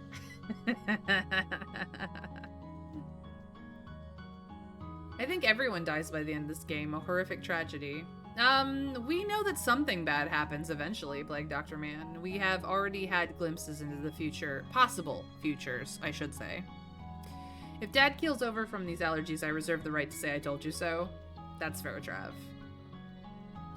You're finishing breakfast in the common area when Marzipan struts in. Ah, that's why. Her name is Mars. It's Marzipan. Look at you, eating cereal, she says, turning her nose up at you. I'll bet you didn't even know what today is. Your birthday? No, you dummy, she exclaims, swatting your shoulder. My birthday is in the first month of wet season. You better remember that. We will remember, Mars. Thank you for letting us know. Today, she announces to the room, is St. Valentine's Day. Dis and Cal wander over to hear more. Oh no. It's expensive chocolate day. Back on Earth, it was a day when everyone had to give their best friend a gift, especially sweets. And then you put the sweets under your pillow and it makes you dream about who you're going to marry. And there are decorations of hearts and arrows and pigs. I think she just likes pigs. Cal laughs. Pigs? We don't even have pigs here. Before Mars can answer, Dis snorts. This is dumb, Marzipan. Marzipan just made it up to get free candy. He rolls his eyes and walks away. As he leaves, Mars shouts back, well, nobody was going to pick you anyway, you stink. Valentine's Day sounds like fun. Cal nods, clapping his hands excitedly. I'm gonna tell all the other kids about it. Mars says. So you better go around and find your best friend and give them a gift. She points her finger at you. Make sure you do it by the end of the day or it doesn't count. Gift her bacon. And if too many people want to be my best friend, she adds, I'll hold tryouts for the position. It's only fair. She tosses her hair over her shoulder and laughs. Oh geez, now I have to choose between Cal and Tangent. I have a new perk. Draw an extra card at the start of a challenge. Effects stack. Because we made it past the threshold. Alright. Everybody wants to talk to me because of the Valentine's Day event. Is there something to pick up or someone to give me something? She's still hard at work. Nothing new there. Hey, Dad. Yep, he's still suffering from allergies. Alright, we have a very serious choice to make and only one piece of mushwood to hand out. Do we make Cal. Do we say Cal is our bestest buddy, even though his friendship is only at a 26? Or do we say that Tangent is? We don't. Apparently, Cal's just a year older than us. We don't know anything about his augment, his likes, his dislikes, his birthdays, or his relationships, but he is a physically strong boy who isn't afraid to get in touch with his emotions. Tangent, clearly, Tangent is a legend. Alternatively, we could do Tangent, who is a year younger than us and sort of a genius. She has the reduced sleep augment. Not that we know when her birthday, her relationships, her dislikes or likes are, but she's a studious and mature girl, often too busy to play with others.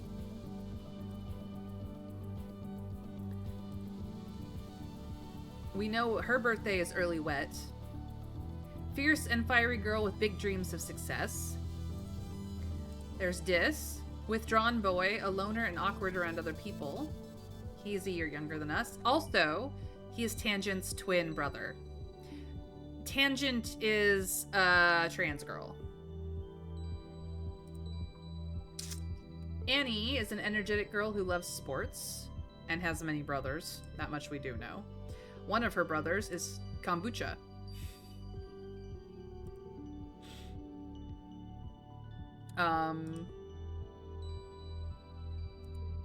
Let's see, do we, and, no, that, Auntie Tira is Cal's mom. Antecedent is Annie's mom.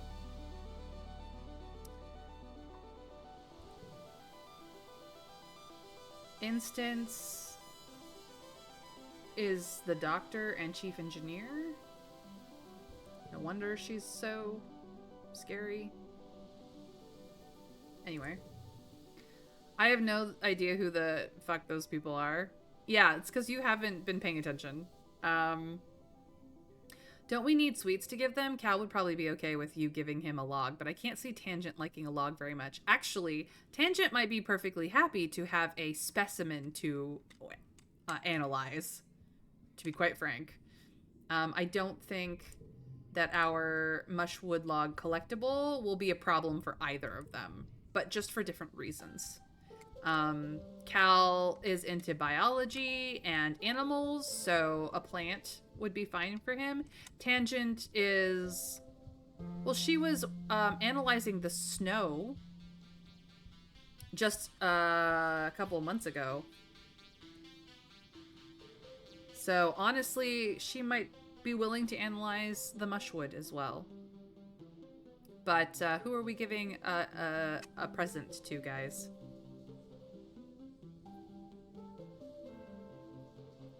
Tangent both looks cooler and is cooler. She is pretty cool looking. Tangent is waving her hand vigorously in the air. She's playing a study game on her hollow palm where you have to match falling numbers into correct equations. She barely notices you come up. Logically, we should be friends. Hey, want to be best friends? On second thought. We need a reasoning of 10 or greater for her. She shrugs and goes back to her game. Whereas with Cal is standing on top of a bluff, carefully pouring a bucket of water down the dirt on one side. He's covered in mud. Hey, check out my mudslide, he exclaims.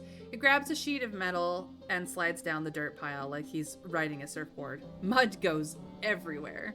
He jogs back up and hands you the sheet of metal. You try now. We could say okay or maybe later.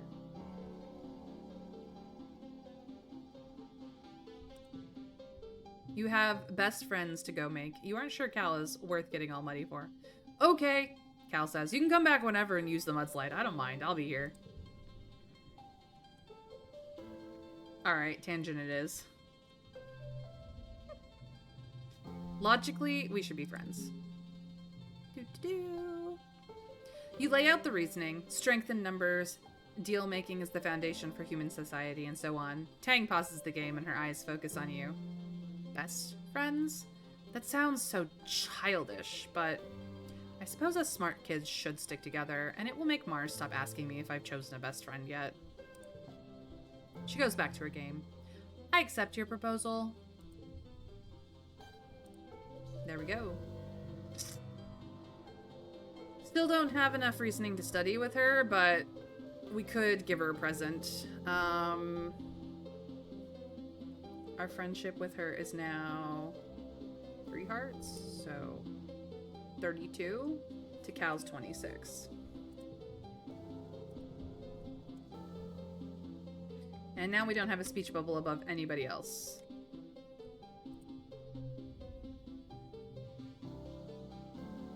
Cal is kicking a ball against the garden fence post, cheering when it bounces back towards him. Ever since we landed here, I don't play a lot of sports ball, he says, picking up the ball and tucking it under his arm. Annie and I used to play a lot, but honestly, I think I like working in the garden more. He smiles up at the sky. I just like doing stuff that feels like it makes a difference, you know? I don't want to just play all the time like Annie. Okay. Mars is in a huff. Ah, because you didn't pick her for Valentine's Day? Seems like nobody picked her. She crosses her arms and scowls at you. You chose Tang over me?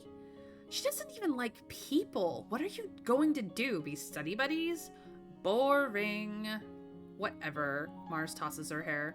I'm just too mature for kids my age. The older kids get me, even if you don't.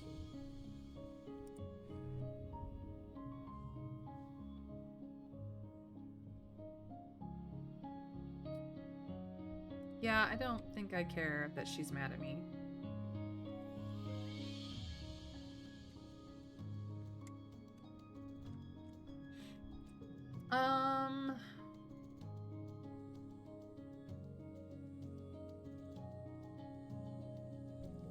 Time to go to engineering. Get our study on.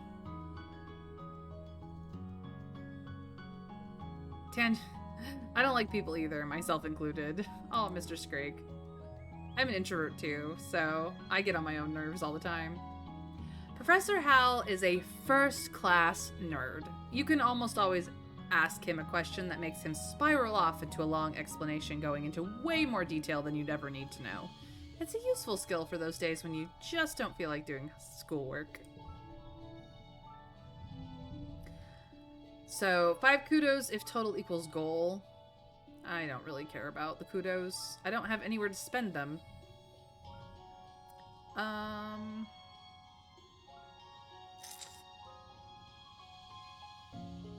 Let us do a little bit of this.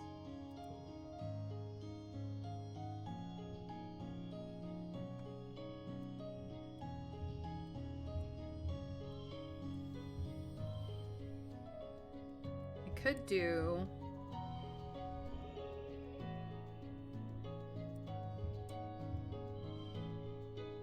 a 19.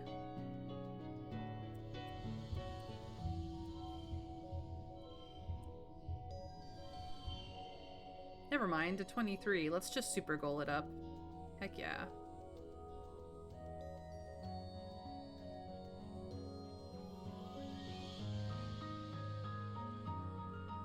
Blue build pog. That's a win. So we are gonna do +4 engineering, +2 reasoning.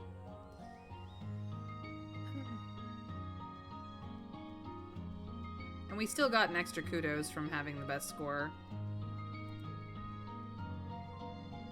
Late pollen becomes early dust. The hot, dry season.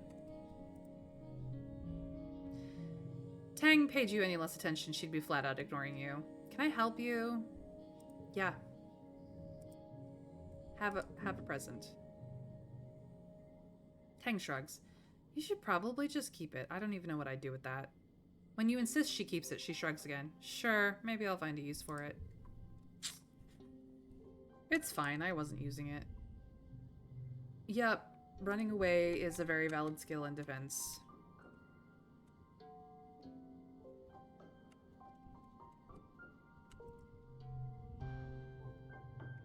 You don't see Dis at first, but you do hear rustling followed by a screech of metal on metal. After a few minutes of looking, you spot Dis placing large rocks in front of a piece of corrugated metal leaning against the wall. He stops and looks at you. You didn't see anything, he says before going back to covering up his tracks. That's how he's getting out. Little sneak. Dust is such a dry, hot season. Both suns are high in the sky, baking the usually lush Vertumian jungle. If there was a breeze, it's warm, and you guessed it, dusty. Your parents are up every day before dawn, which comes far too early for your liking. They're usually gone by the time you wake up and home after you're asleep, so you have to visit them at work if you want to see them. Good morning, Gooseberry, your dad greets you cheerily. Have you come to see the harvest? Your mom and I are gathering crops from the actual Vertumian dirt this week. I just miss you and Mom. Aw, Buttercup, he sighs, kneeling down to look at you. I'm so sorry. How about your mom and I take the day off and we have some family time together? Well, as much as I'd like that, your work is very important. Do we go with our emotional need, or do we go with the intelligent understanding that the harvest is kind of the way that people will eat? What do we think, chat?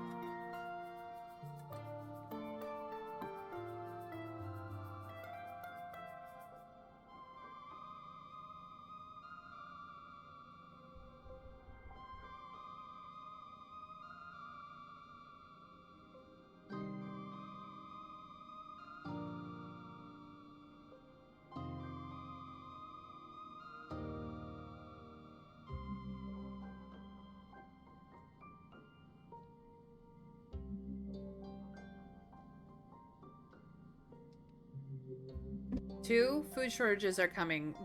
Wasn't there a colony report somewhere? Currently the food shortage percentage is very low. We have enough food right now, but the harvest is still going to be important for the long term. So, them taking a single day off right now might not seem like a big deal, but at the same time, it could make or break the colony later.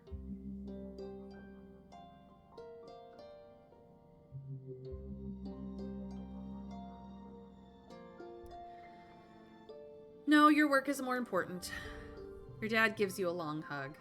Thanks for understanding, Sunberry. We'll have more time to spend together once we fix things here, I promise.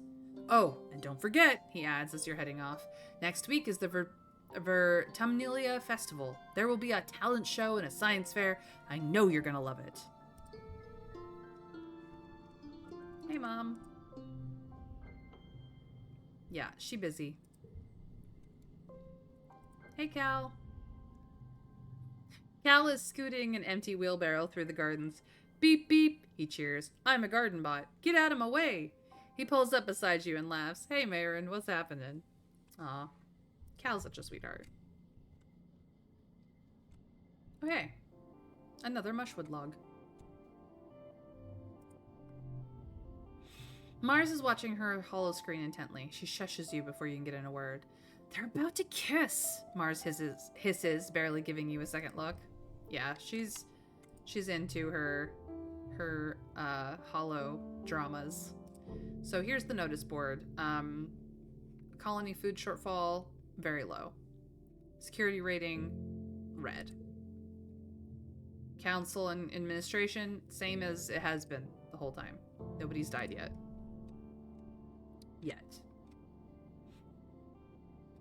Alrighty then. That's talking to everybody. Time to go back to engineering.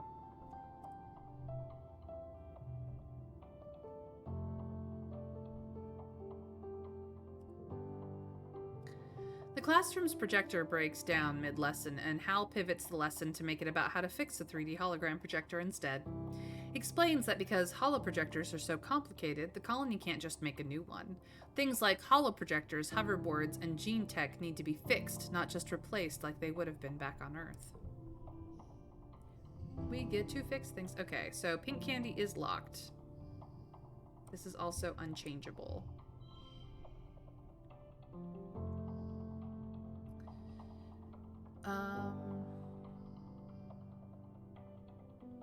playing sports ball is not going to be useful here.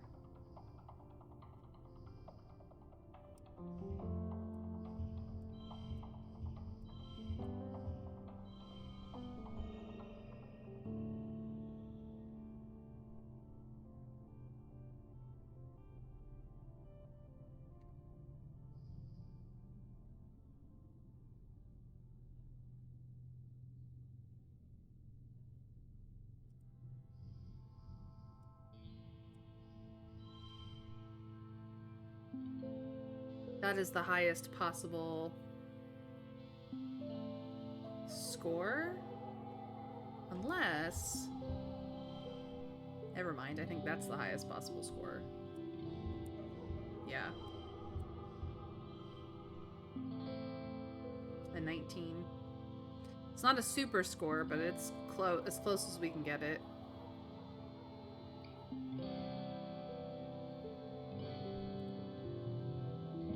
So, we're boosting engineering again.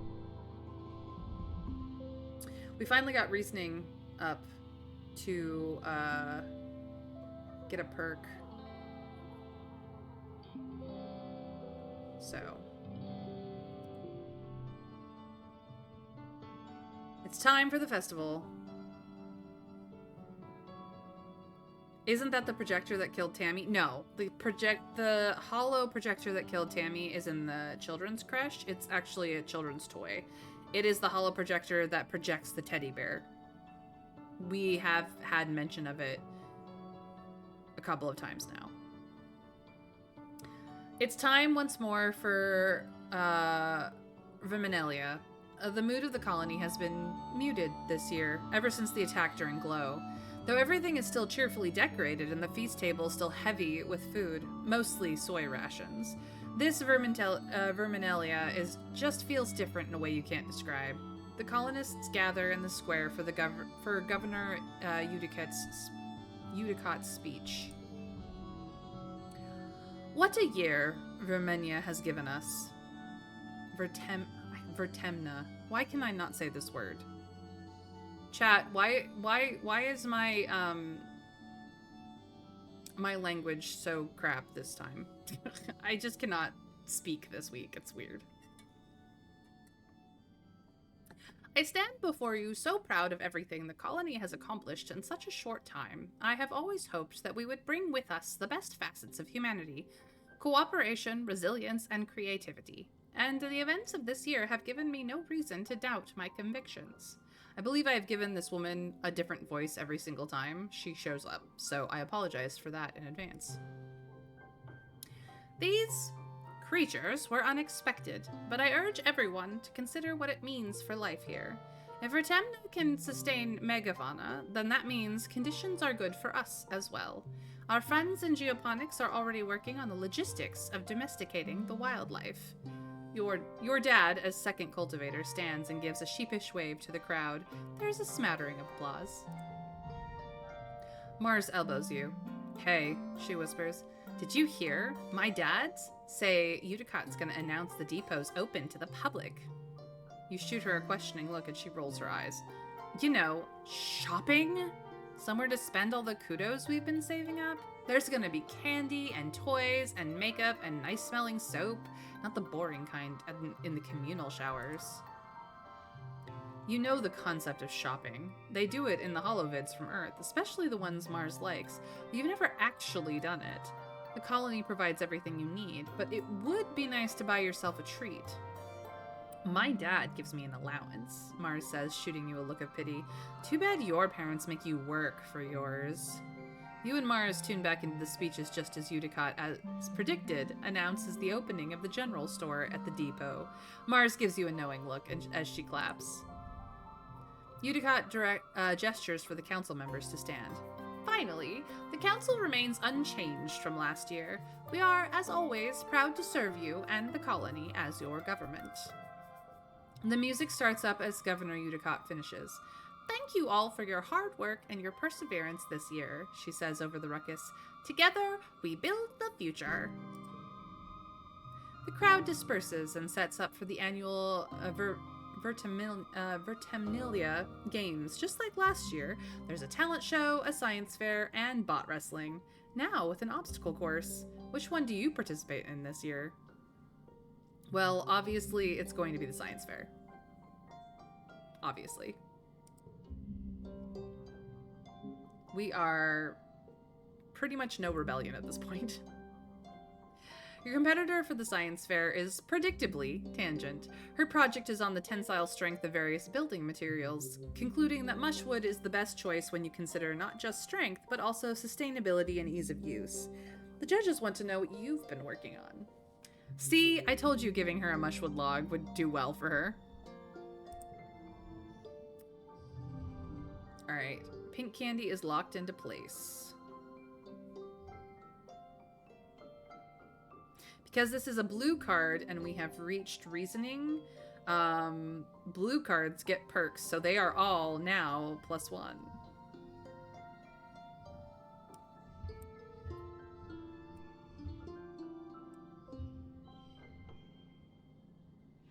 So this is a straight for 3. 1, 2, 3. I think that's as good as we can get, because we don't have any other social cards to pair with pink candy for a flush boost. This would set pink candy down to a 1.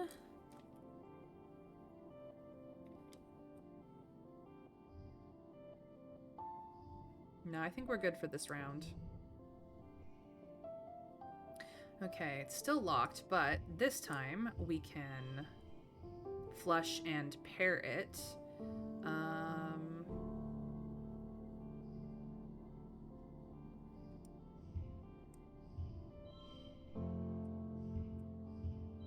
And this is also flush and paired for a 14. I think that's as good as we can get it, and then we could use these next round.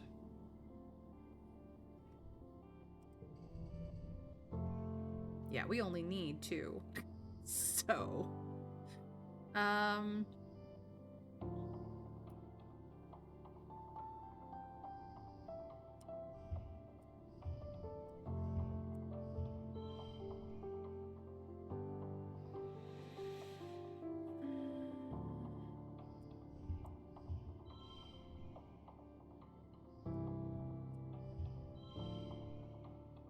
doesn't give us enough.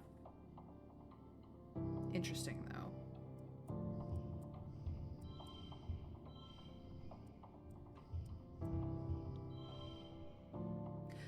Three off. If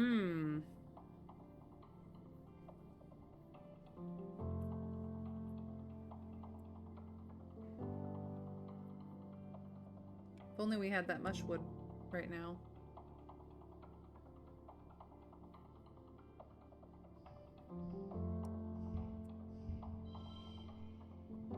That's still just 20.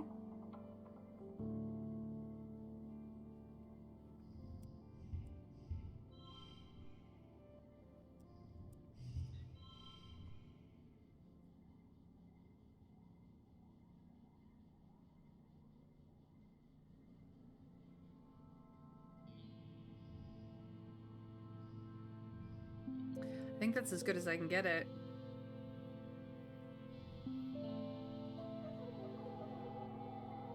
I could push through with stress and still win.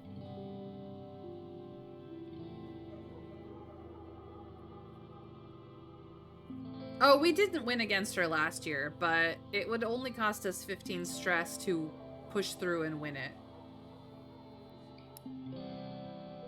She's not a traitor, she's just competition, Plague Dr. Man. This is a hard challenge.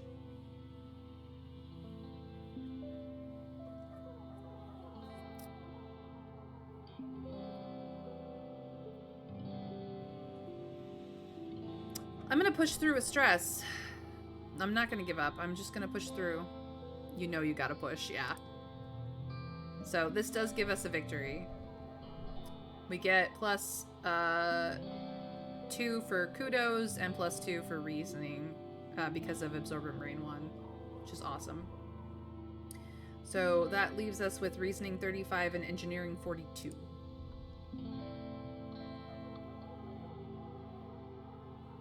In secret, you've been working on a social experiment about delayed gratification. You've been sneakily studying the adults, taking notes on their snacking habits and their mood. You found that Seek and Dr. Instance rarely eat sweets, but Utopia and Antecedent do all the time. You correlate this with their attention span when you see them tackle frustrating problems. You know, problems you can control and repeat, like if a child backtalks to them.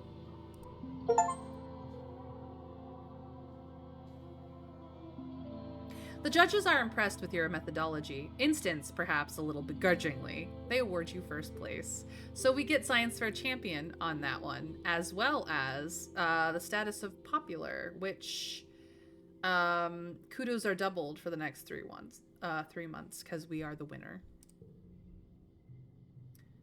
And we lessened our stress with that, too. After the festivities are over, everyone takes time off for a much-needed break. Mars organizes a water fight that takes over the whole colony, even the adults. It brightens everyone's spirits, even in the thick heat of dust. You end up on the top of the eastern walls with Dis, launching water-filled poof shrooms down on an unsuspecting Annie in the sports ball court below.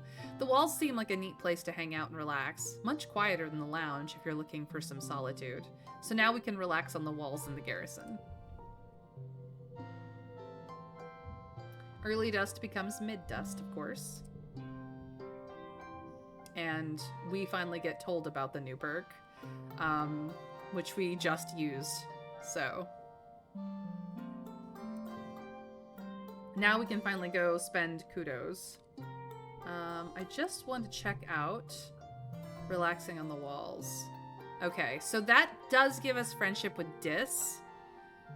If we want to go here rather than the lounge to de-stress and forget memories. So, cool. Hey, Tange. If Tange paid you any less attention, she'd be flat out ignoring you. Well, we can't give her a gift, and we don't have the study together reasoning, so... I'm just looking for new things that I haven't read before. I have definitely read that one before. Hey, Dis. Yeah, we've read this one before. He is very unhappy. He desperately needs a friend. Dad, how you doing?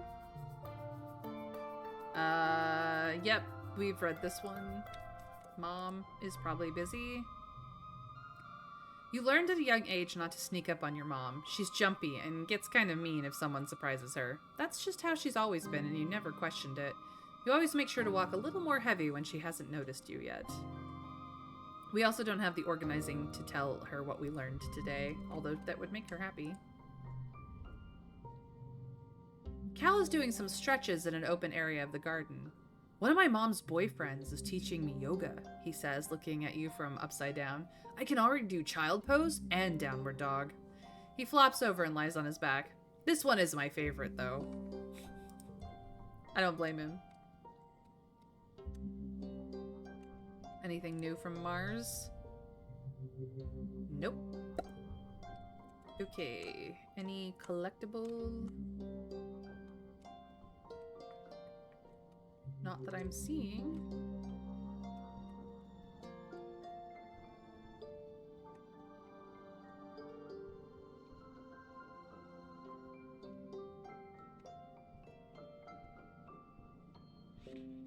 No crystals or logs or anything. No, doesn't look like it. But shop. Notice board. Nothing new. Nothing new. Supply depot. Now we can buy cards. So there's cake, which requires 50 kudos. All of this is 50 to 100 kudos. We did not go hardcore on the kudos, so we only have 30. An animal book, which is +5 animals, +1 to all flushes, +5 persuasion, +1 bonus to pairs, +5 biology, +1 bonus to straights, and then +1 to social cards. Good to know. Well, Time to go back to engineering. Learn all the things.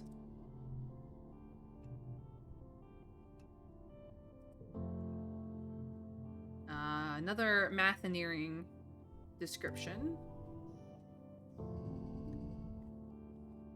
One slot will turn cards blue.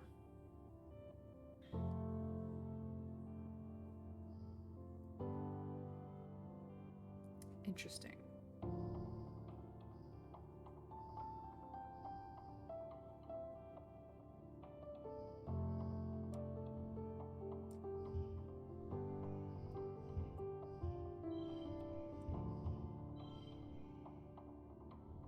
Not enough for straight, though.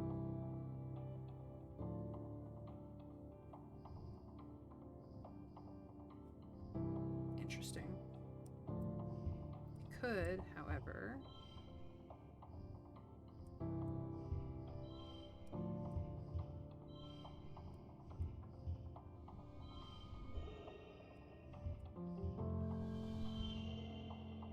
super gold this. Easy.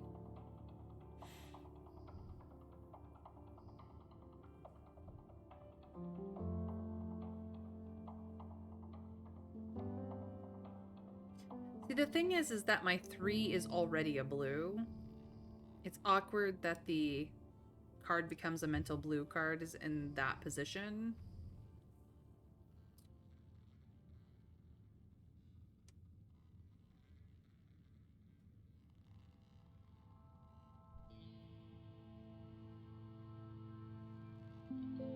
Yes, I am aware that my gear slot is just the Sun Medallion.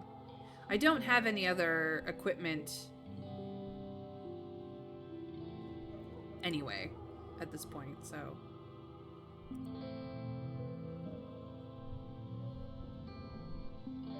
But there we go, extra engineering. A 37 and a 46, so we're gonna be reasoning 40 here very shortly. Mid-dust turns to late dust.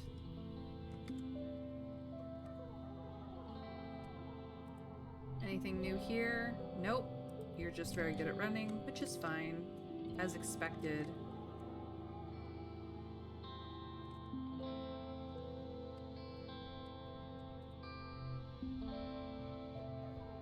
Dis is still haterade. Mom is still jumpy. Dad is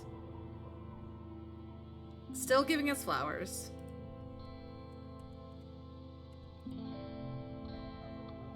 Cal is still a garden bot.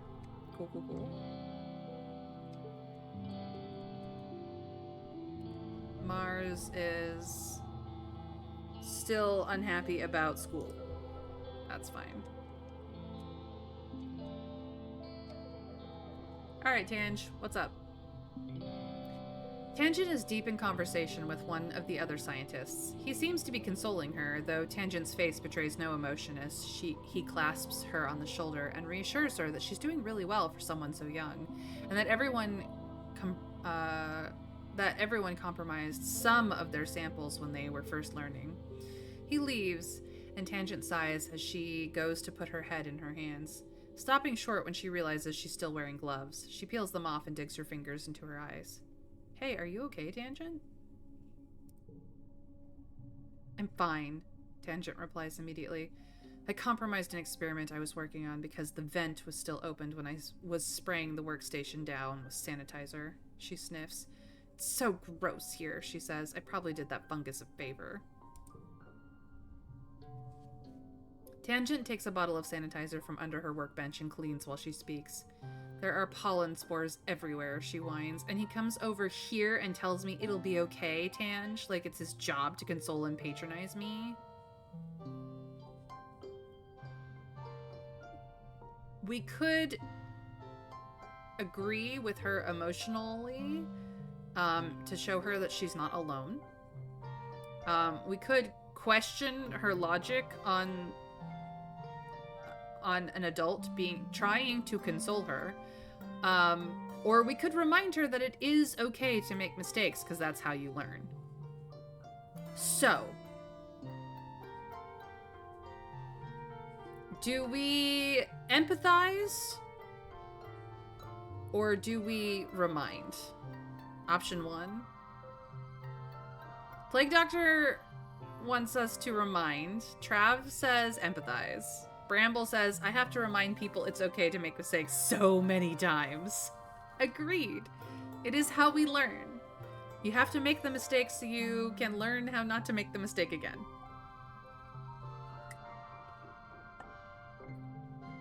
Play to your audience. She won't accept that. It's true, she is a bit of a perfectionist. Empathizing with her might be the right call. I hate option 1, but I understand that's what people want.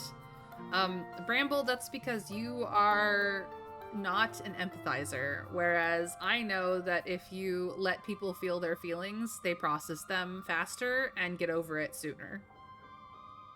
I know, wild. Reminding her that it's okay to make mistakes is not going to make her feel any better. She's going to feel once again patronized, which is what is wrong with the second question as well. So I'm actually going to go with the empathy route because I know how important it is to feel one's feelings, even though they're confusing sometimes. Ooh, that gave us rebellion. Interesting. You both sigh in unison. I hate being young, she says bitterly. Why don't they understand that we have higher expectations for ourselves than they do? I need to learn from my own failures. She even knows that she needs to learn from her mistakes. I do option 1 a lot in real life, and I don't fully understand it, but still do it. I empathize a lot. I feel people's pain. There's a difference between empathizing and affirming negative attitudes. Yes, but in this moment, her not feeling alone in that frustration helps her process through it. Because she already knows that she needs to learn from her mistakes. She doesn't want to be patronized anymore, which is what she's angry over. So making her feel like she's not alone in that moment means that she doesn't have to make a mountain out of a molehill. She can process through the frustration of it faster and get over it.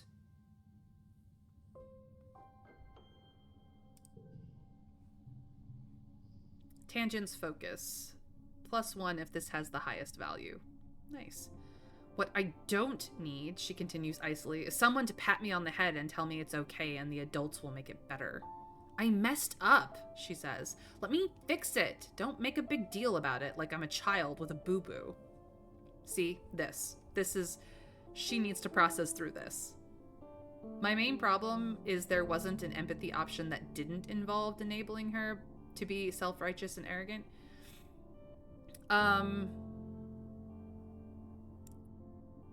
She is a very... The description of her is studious and mature, often too busy to play with others. She's already a very serious person. You're not going to get her to be laid back. She has a drive to learn and do, and that is it. But she did not need somebody to tell her that she should just chill. Sorry, guys. I know this type of person.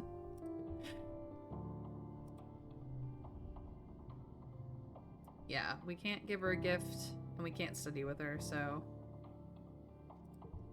She's a very focused individual. Alright, it's time to go to class. No collectibles in sight. Can't afford anything in the store. See if we can change that, shall we? Engineering, let's go! It's matheneering. Truly, truly. Alright. So if we just hit 16, we'll get 5 more kudos. We could go for that.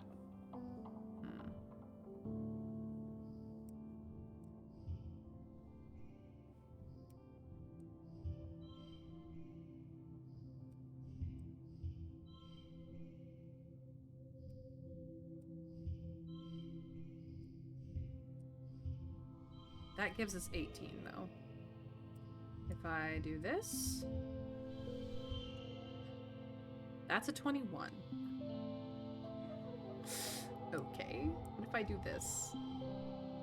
That's 18.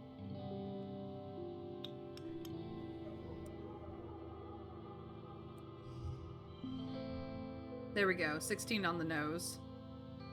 So I can super goal this, which will give me slightly more kudos, or I could just win with the 16 and get 5.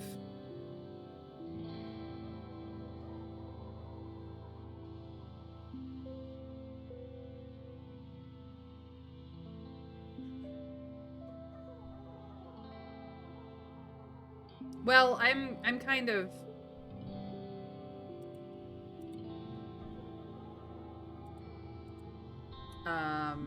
stacked for that, really.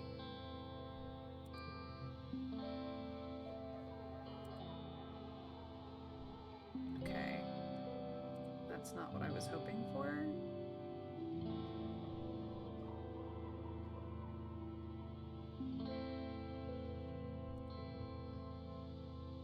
I would just win.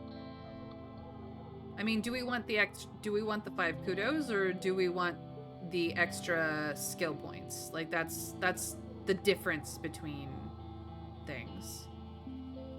I have had friendships end when I found out people were just saying what they thought I wanted to hear to make me feel better instead of being honest with me. I understand that, Bramble.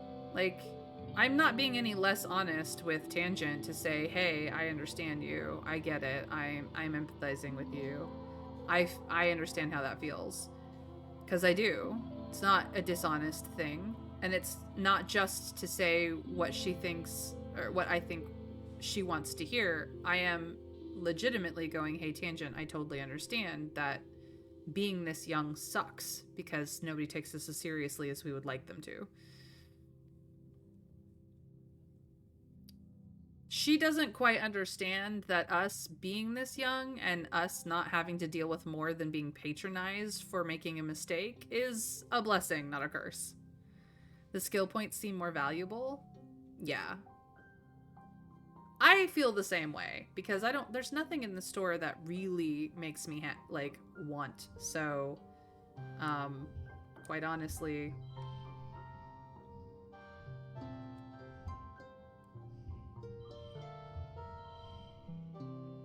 no, this isn't the one. What was it? This goes here, this goes here, this goes here. I think this was it? Yeah, super goal of 21. So the super goal will give us a higher engineering. It will not give us the 5 kudos, but it will give us 2, I think. So that's where we're at. Yeah. So because of super goal, absorbent brain perk, and winning the challenge with the highest score possible, we get +3 engineering. And we still get extra kudos, primarily from our popularity condition. So actually we have 40 now. Our engineering is now at 50, and our reasoning is almost 40. Late dust turns to early wet, which means popular, I think, goes away. No. Still doubled for the next few months. So it is now the wet season, and our friendship with Tangent is a 39.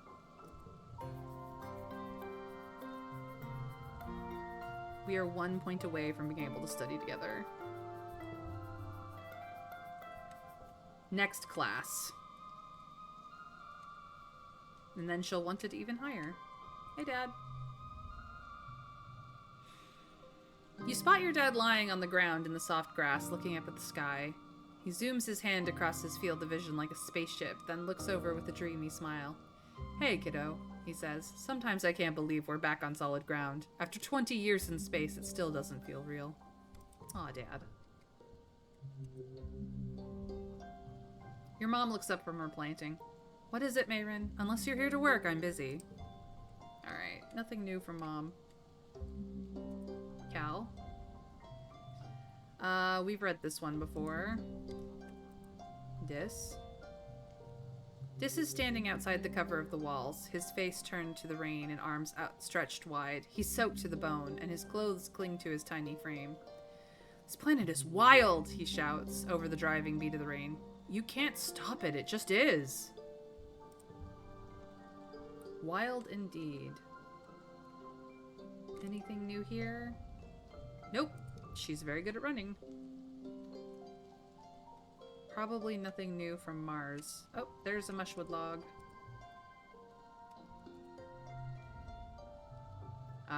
Doing science last. That's fine. Can I sell the mushwood log? That's something to check. Is it buy only?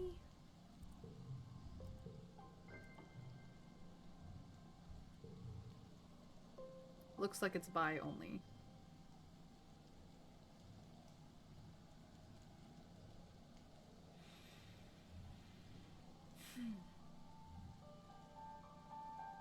Well, I can't buy any of this yet, so it's fine. It's just curious.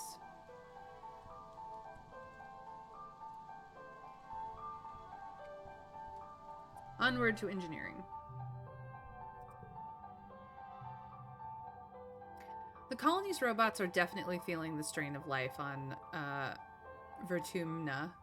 Though far less advanced than congruence, they're still too complicated to simply nanoprint new ones. Every time one goes permanently out of commission, life in the colony gets a little bit harder. You study their inert bodies in class, trying to figure out how to prolong the lives of the ones you have left, or possibly make new ones.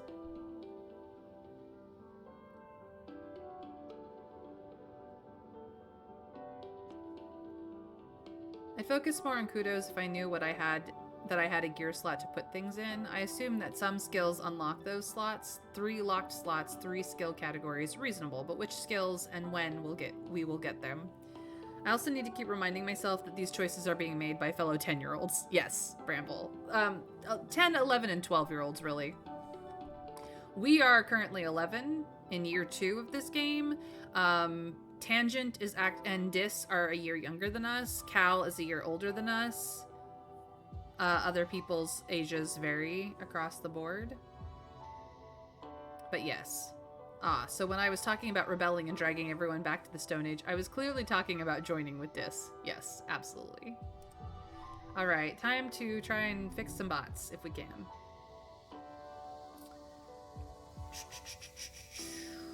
You have no mental cards this time? Well, that's interesting.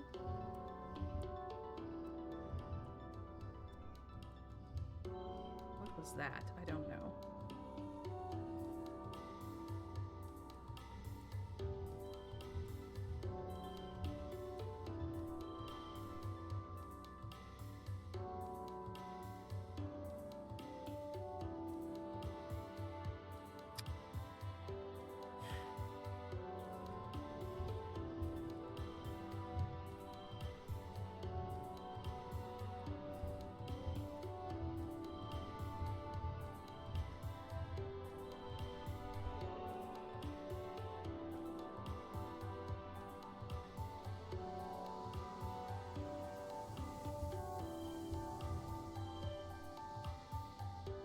Wow.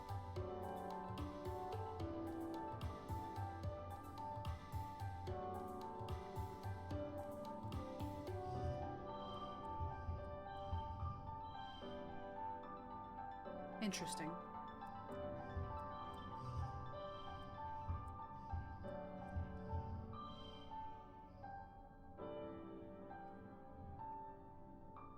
I can't actually get a 16 here.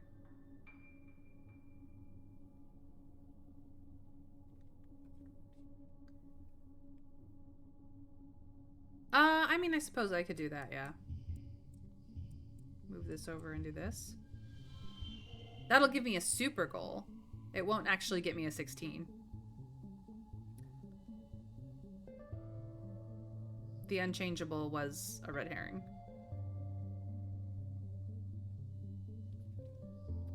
Because this gives you a 4 of a kind, and then this gives you a 4 flush. So... I was trying to get bang on 16 to see what it would do. But yeah, the big win was there.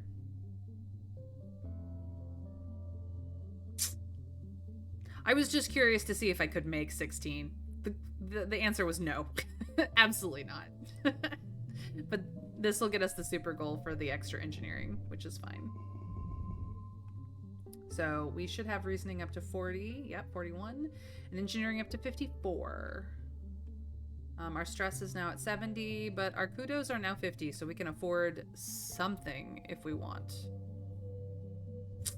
Early wet turns to mid wet, and onward we go.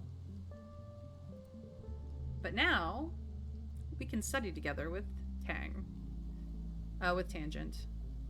Want to study together? You offer to help Tangent with her schoolwork, but she just shrugs you off. I'm not working on school anymore, she says. Chief Engineer Instant says I'm smart for my age, and my talents are wasted at school.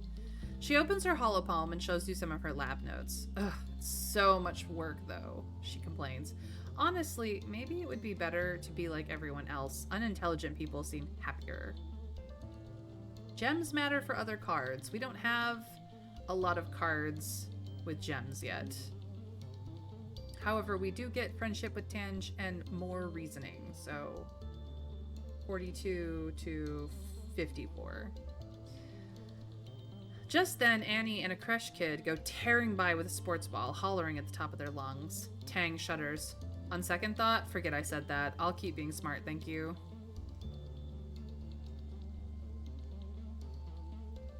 That's a mood. The wishing to be like everybody else. Yeah, well, she just reevaluated that mood.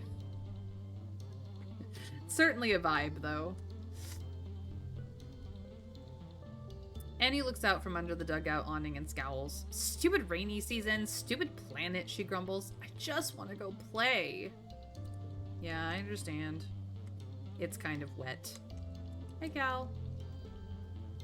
Cal is standing in the shelter of the garden shed, pulling on his boots and poncho. I love it when it rains here, he exclaims.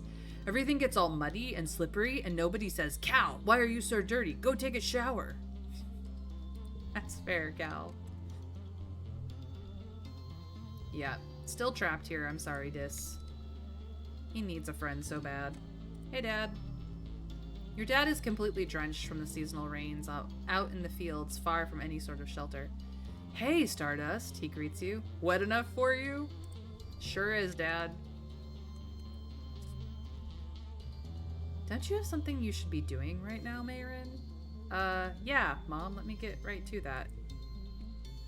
Dis craves something. Whether it's freedom or rebellion remains to be seen. Any pickups? Stingy on the pickups. Okay. Well, we looked. Anything new from Mars? Mars's pockets are bursting with candy. I am so glad the shop is open, she says, pulling a piece of soy taffy with her teeth until it snaps. It's honestly not even worth living if I can't shop. I suppose. Anything new? The gates will be closed during glow and a strict curfew will be in place. Plan accordingly. Nothing new here. Alright, we can afford either a new equipable or the cake. The cake we could gift to somebody if we wanted to. It otherwise does nothing.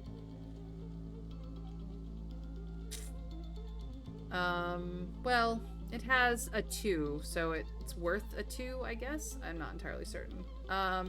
This gives us +5 to the animals skill, which we only have at 10, and gives +1 to all fleshes. This gives +5 to persuasion, of which we have a 2 in, and gives a bonus to pairs. This gives +5 to biology, which we have a 22 in, and gives a bonus to straights, which are 1, 2, 3, 4, 5, and such like that. This gives +1 to all social cards, which isn't really our bag, but we don't have enough money for it anyway. Our socials are the lowest, toughness the second lowest, mentals are the highest, so that's kind of where we're at right now. I'm not really, like, I kind of do a lot of flushes, to be quite honest. And pairs. But I do have a point blank just +1 to everything right now. So...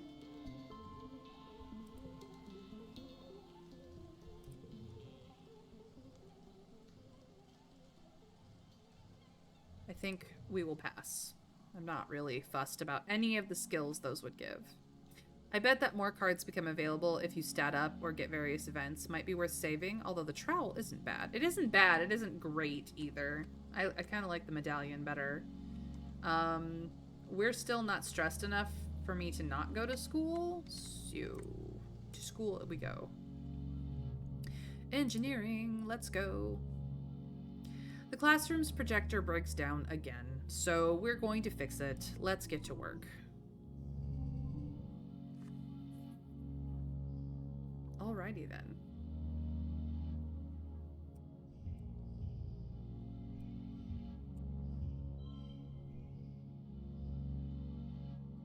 This card gets +1. Okay.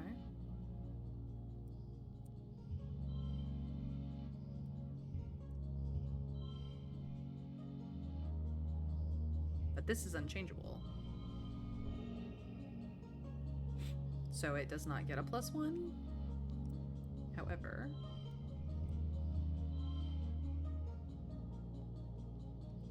or alternatively,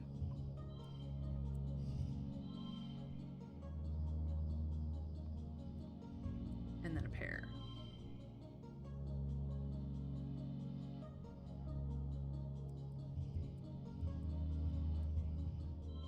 I think this is the highest score I can get.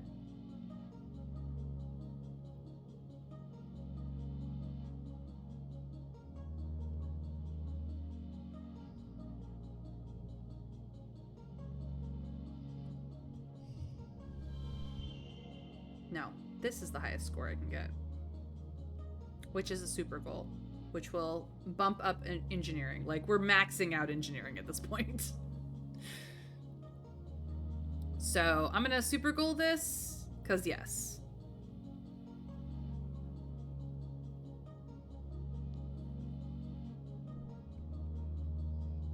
Very nicely done.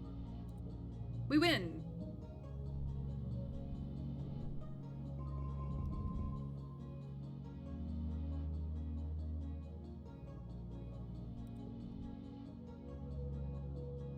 Mid-wet becomes late wet.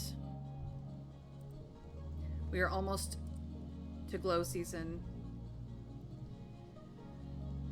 We need a reasoning of 80 or greater to ask Tange about her research. We're probably not going to get there because we didn't go all in at the very beginning. We could, in fact, give her this mushwood log, but she wasn't very fussed about it. We could, in fact, go buy the cake and give it to her as well. Yep, you're very good at running.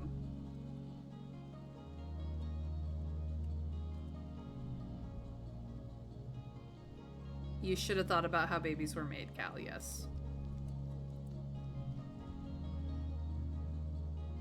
He is still very upset. Our stress? We can do like one more class.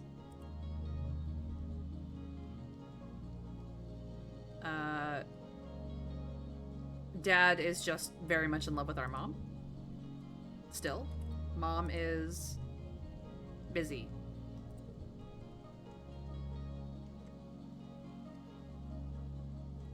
Mars is watching dramas. Do not interrupt her. You know what Tan would really love?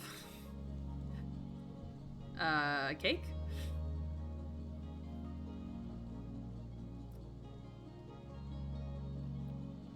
Freedom or rebellion, a lot of people have a problem distinguishing those. That's true. Yeah, but cakes are not only gifts, they're good for birthdays. They are good for birthdays. We don't know when Tangent's birthday is, though, is the problem. Wrong. Wrong.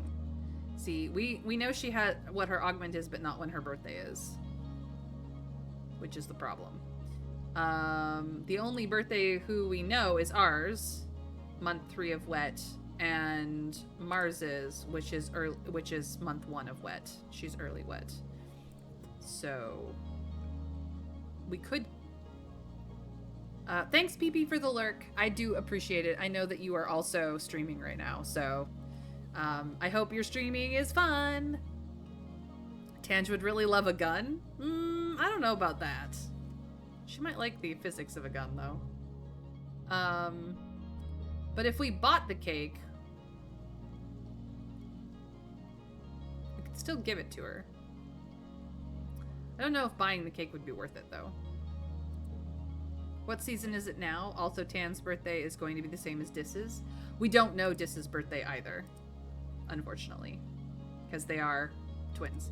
But it is late wet season, almost to glow. So the last month of wet season.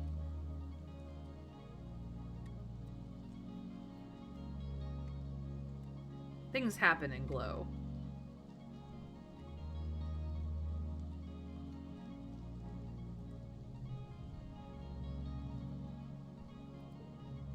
Now I could give her another mushwood log, because we haven't really been using it. See if that garners any more information.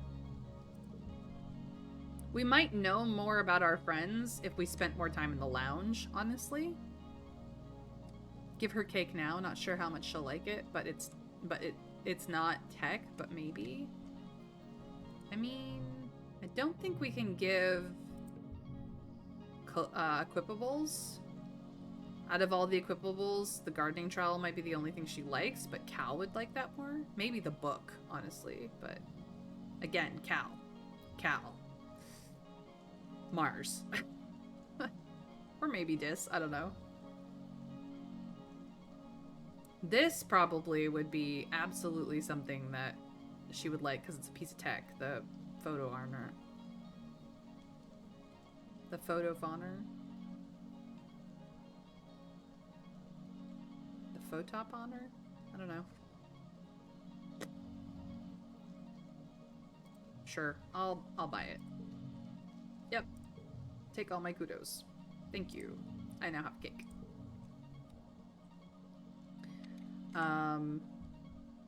So yeah, it is late wet, and the only birthday who we absolutely know of is Mars, and it's early wet, so we could give her the cake and see what she says, I suppose.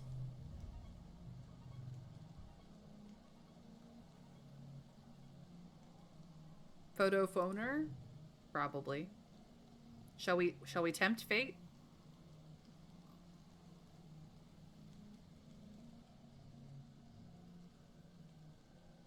It's like a photograph, but with a visual element. Yeah. Tempt away. The doll would be for Tammy if she was here. You are correct. Tammy is not alive, though, so Tammy does not have the doll. She would love the doll, though.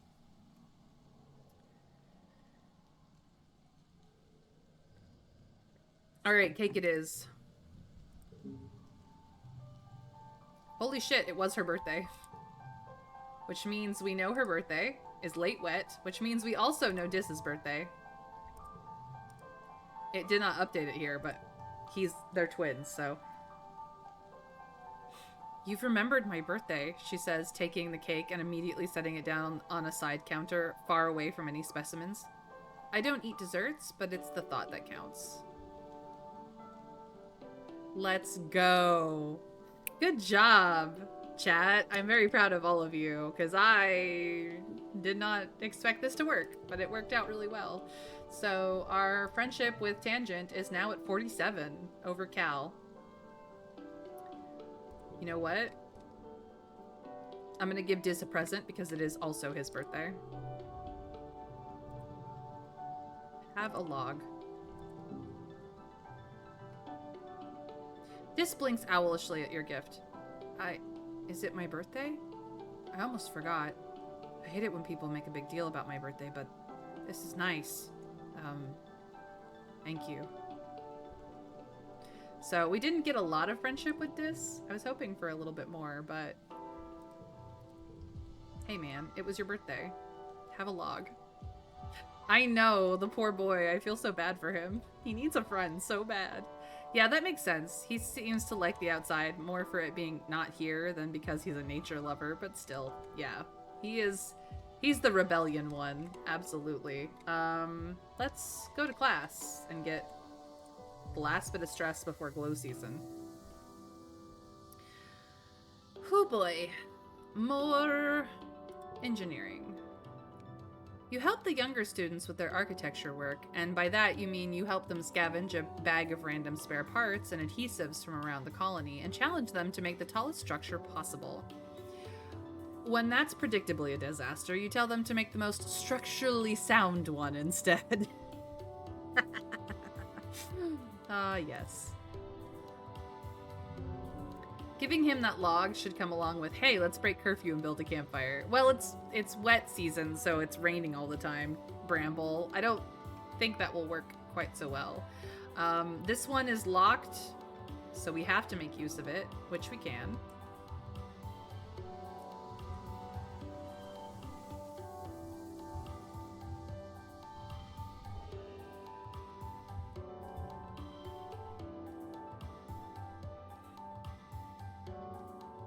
Is there any way to do better than this?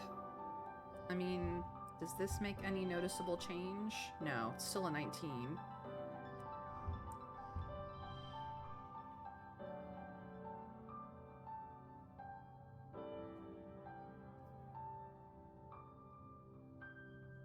Still a win. That's why you bring the dry log and a fireproof tarp. You build a lean-to and build the campfire under it. I mean, yes. That you are correct, Bramble. That is how you deal with that, but still. Winter Fairy, be safe going to the bus stop and give all your love to the Munchkins for me, please.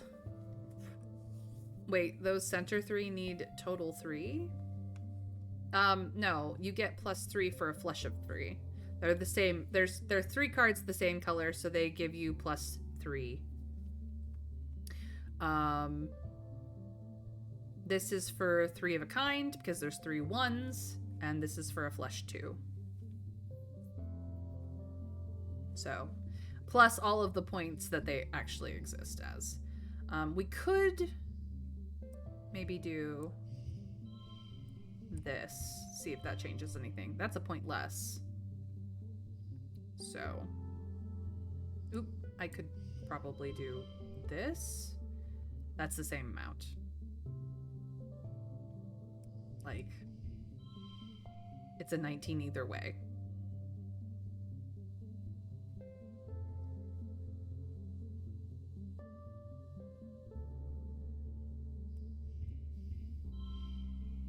I literally can't make anything but 19s here, so.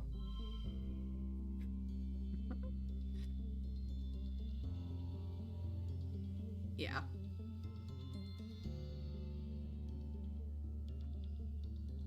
That's as high as I can go. I can't supersize it. Unfortunately.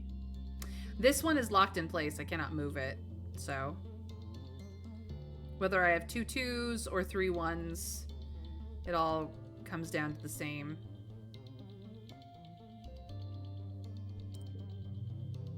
We still get a bit of extra engineering, but we could have pushed it a little more. We're almost to the next engineering perk, so looks like we're maxing out engineering for this run. There's a commotion in the square. An expeditions vehicle has driven through the gates and is idling in the middle of the square, an unusual sight. People come down from command to investigate. Utopia gets out of the vehicle and trudges to Udicott. After a brief conversation, you see Udicott gesture for people to unload the vehicle and clear the area. You stay out of the way to see what they're unloading. It's a body. Chief Surveyor Tonin's body. Someone quickly covers him with a sheet, but not before the image of his torn open body is seared into your memory. However he died, it was violent and bloody. You feel your stomach cramp with nausea. What happened? Dis asks, coming over to crouch around the corner with you. You share that Uncle Tonin is dead, and he stares at the sheet covered body intensely, as if he could see through it. they say how? Well, we could say they never tell us the truth anyway, which would be rebellious. Or we could say, I'm sure they'll tell us later, which would be trusting. And we're not rebellious enough.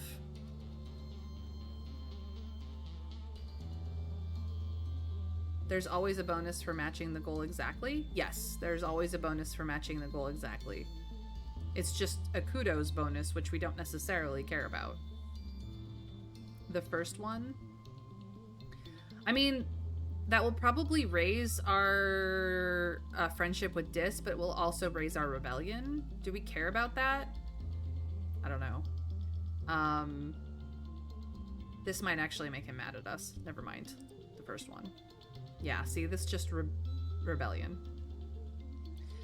Nobody will tell the kids what really happened. Did something eat him? Did he get lost or fall off a cliff? Do they even know?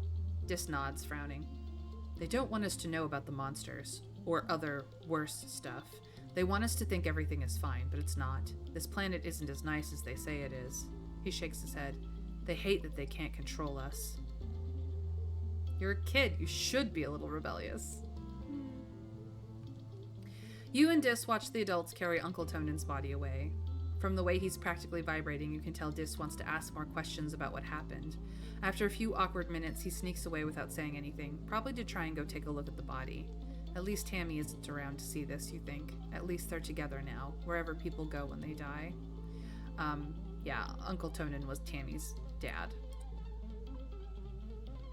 You watch Utopia bend over to get a hug from Udicott, wiping her eyes as she finally cries. Udicott has never been the most comforting presence in your life, but it seems to help.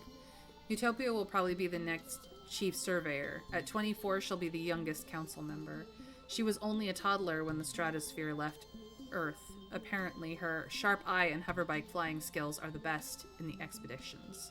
We learned more about Utopia. So that will be reflected in our friends list. It is now glow season, the dangerous season. Yeah. So now we know her age. It's the first time that a council member has changed hands. And as I sort of alluded to and predicted to myself, it was likely going to be from somebody dying.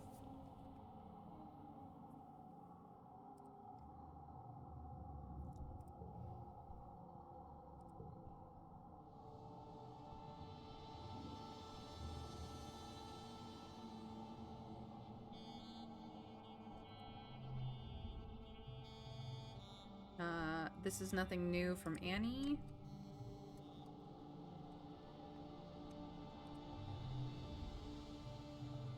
Dis pokes a glowing bauble bud with his toe. The seed head snaps free and drifts up into the dark of glow, slowly breaking up into luminescent specks. Make a wish, he says. We don't have anything. We do now. Shall we give him a glittering cluster? Or should we probably give it to,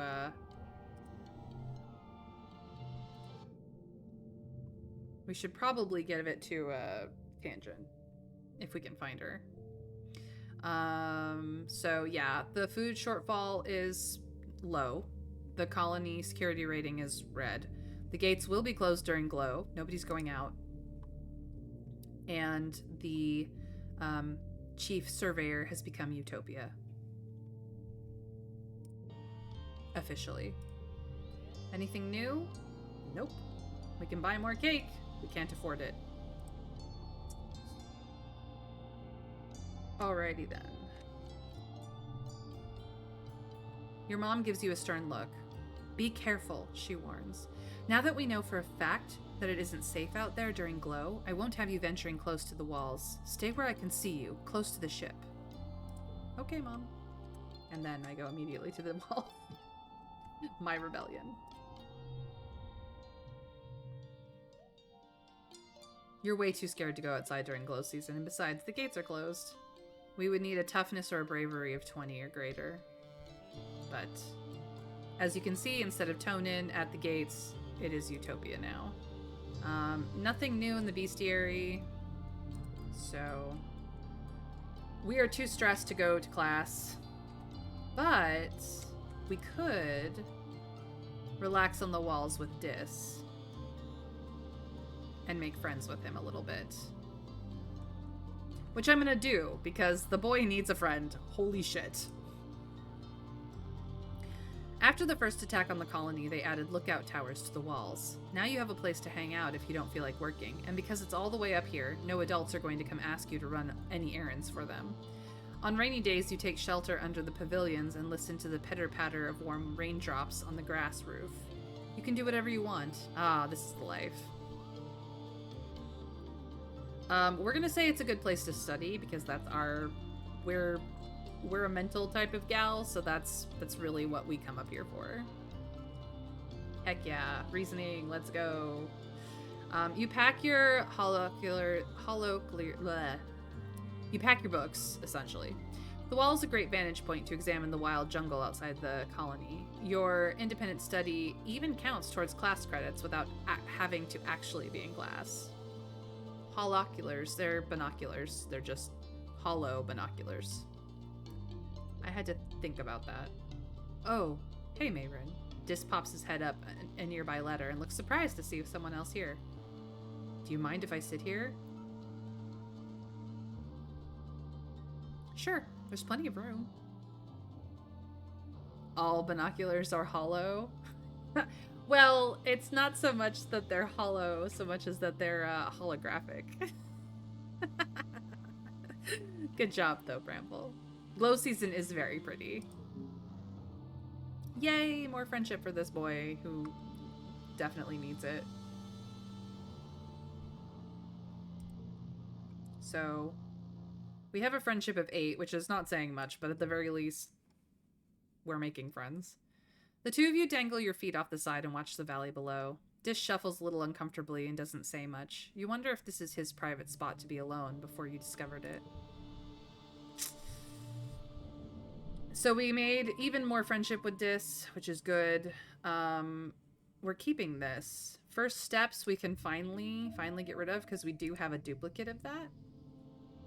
So we don't need more of them.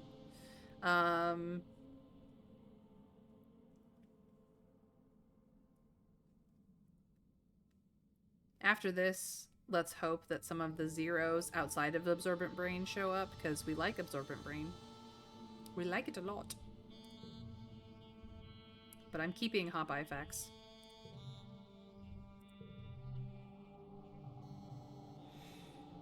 It suddenly clicks. This is a deck building game with an RPG element. Yeah. Yeah, basically. Okay, May, whispered the mod link to you. Thank you, Mr. Scrake, for your Darkest Dungeon 2 mod. Remember, when spooky season comes around, we are playing all of Mr. Scrake's mods. So, he has until September 1st to make sure that his mods work perfectly so that when I finally get to them, we have a lot of fun on the dark side of the mountain. Not an RPG game with a card game element. This is actually more of a life simulation with a card game element and an RPG flair. I believe is what it's classified as. It's been a quiet glow, but the grim, surreal darkness of the season reminds you of last year's violence. As the month wears on, you overhear arguments at dinner, adults worrying that an attack is still coming, and others who think the first one was a fluke. Surveyors mention seeing new tracks in the forest, but are shushed so people don't panic. The gates are closed. You drill emergency procedures, filing soundlessly from the classroom to the creche to hide under tables, waiting for the sirens to call the all-clear. You drill and prepare and worry, but nothing happens. Then, just as glow was starting to wane, the toxic purple spill of the wormhole fading as the sun almost rise past the horizon again, the sirens start. You're reading a holo novel in bed when you hear them, followed by the stomp of boots down the hallway outside your quarters. An alert flashes on your hollow palm. Shelter and Cretch, this is not a drill. You get another message from your dad. Me and Mom are going to stay in the greenhouses. We're safe. Just follow Auntie Anne to the creche and wait for us, okay? Don't worry. We may be more prepared than we were last year. Love you. Stay safe. You go to the crèche where you belong, or you could follow the security guards and see what's happening at the gates. We don't have the bravery to go to the gates, so we're gonna hide once again this year. Look, the twins are here. So our rebellion is back down to 10. Yes, I know you've been working on it since early January, but, every time they make an update, Mr. Scragg, you should double check that your mods work. Just saying. There's some time yet till September, after all. You head for the children's crèche. Even with just the emergency lights on, your feet could never forget the way. When you get there, you spot Tangent and Dis huddled together on the beanbag chairs. Dis is stone-faced as usual. He's holding Tangent in his arms. You can't remember the last time you saw them this close. Tange must be really scared. You take a seat on the beanbag chair and wait. Other children filter into the room after you. Annie with her little brothers, Nougat, you don't see him, so Cal must be sheltering with your parents in the greenhouses. You hope they're okay. Should we talk to Dis and Tange, or should we sit in silence? Terrified. Alone. What do we think, guys? Talk? Yeah, I agree. I think we should talk to our friends. Absolutely.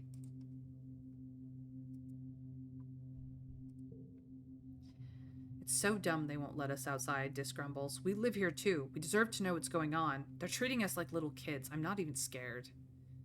You search his face for signs that he's lying to sound cool, but his bad mood is sincere. Tangent smacks his arms. Don't be ridiculous, she snaps. There's dangerous animals out there. Dis just shrugs. Nothing scares him. You don't hear much from outside. After a while, the sirens sound all clear, and you all file back to your quarters. Your mom and dad join you right away and give you a big hug and thank you for following their instructions. When things have calmed down, you overhear your parents talking. I'm going to be the first to congratulate Rhett, but all his defensive improvements were exactly what we needed, your mom grumbles. Ugh, he's going to be insufferable at the next council meeting. Your dad pats her hand. Credit where credit's due, Flulubelle, he says, and she smiles despite herself. It could have been worse. Your mom nods, and they both sit in silence before your dad speaks again. Poor Hal, he sighs. What a way to go. Professor Hal? Your parents startle. Hey, Pumpkinhead, your dad says. Yeah, they're going to announce it in a few hours, after everyone's had a chance to calm down. He didn't make it. What happened? Don't worry about that, your mom replies, shooting your dad a look to keep him from talking. It's adult stuff, okay? You guys won't be able to go into the engineering wing for a little bit, not until it's decontaminated. You curl up quietly to think. Professor Hal can't just die. He can't just be gone. He's your teacher, and the engineering wing is where you take classes. You can't imagine something bad happening in such a safe place. You fall asleep thinking for sure there's been some mistake.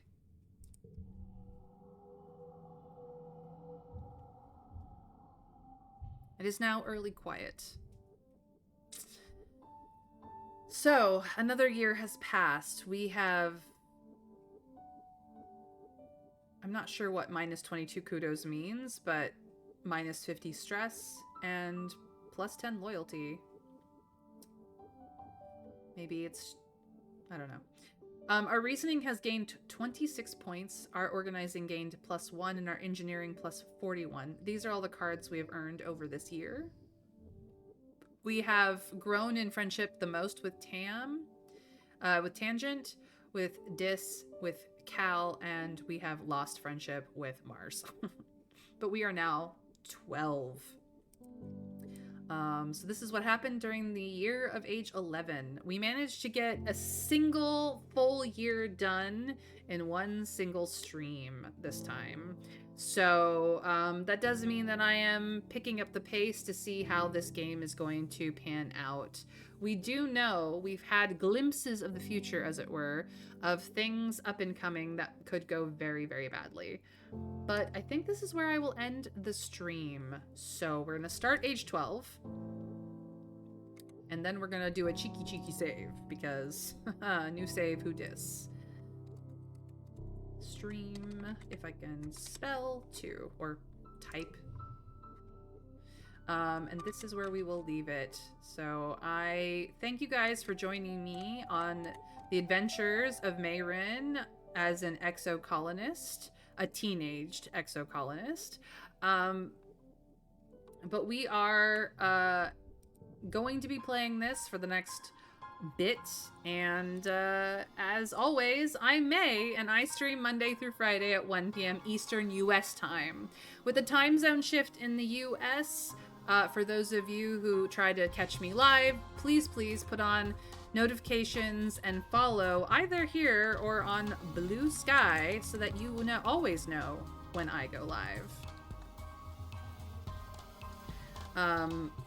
Those are the places that I will say, hey, I'm live, and so long as your notifications are on and working properly, not muted somewhere, you'll know exactly when I go live and come join me then. For those of you who are over on YouTube just watching the VODs, thank you for watching the VODs. I hope you've enjoyed. As far as YouTube goes, I have one. And I do try to post the VOD of my streams as soon as I can at the end of the day, before the end of the day. It doesn't always work out, but I do try my best. They are in handy-dandy playlists for those of you who want to catch up on something that you've been missing out on, or just want to put on a stream for my company anytime, day or night, 24/7. Preferably not when I stream, but even then, you are welcome to have a VOD going at any time.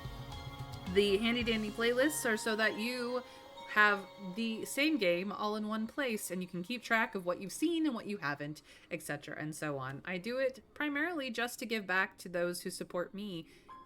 So I'm here for when you're cooking or cleaning or working or trying to get some sleep and you just need some soothing company. Now it is time to raid a friend, and as always, here is my raid message that works for absolutely everybody. You are welcome to add your own love heart or raid emojis to it if you'd like, because I'm happy to support everyone's community here, but let us find out who we are raiding, because I raid my friends, and if I don't have any friends streaming, I go raid someone new and make new friends. Because why not, right? Why not?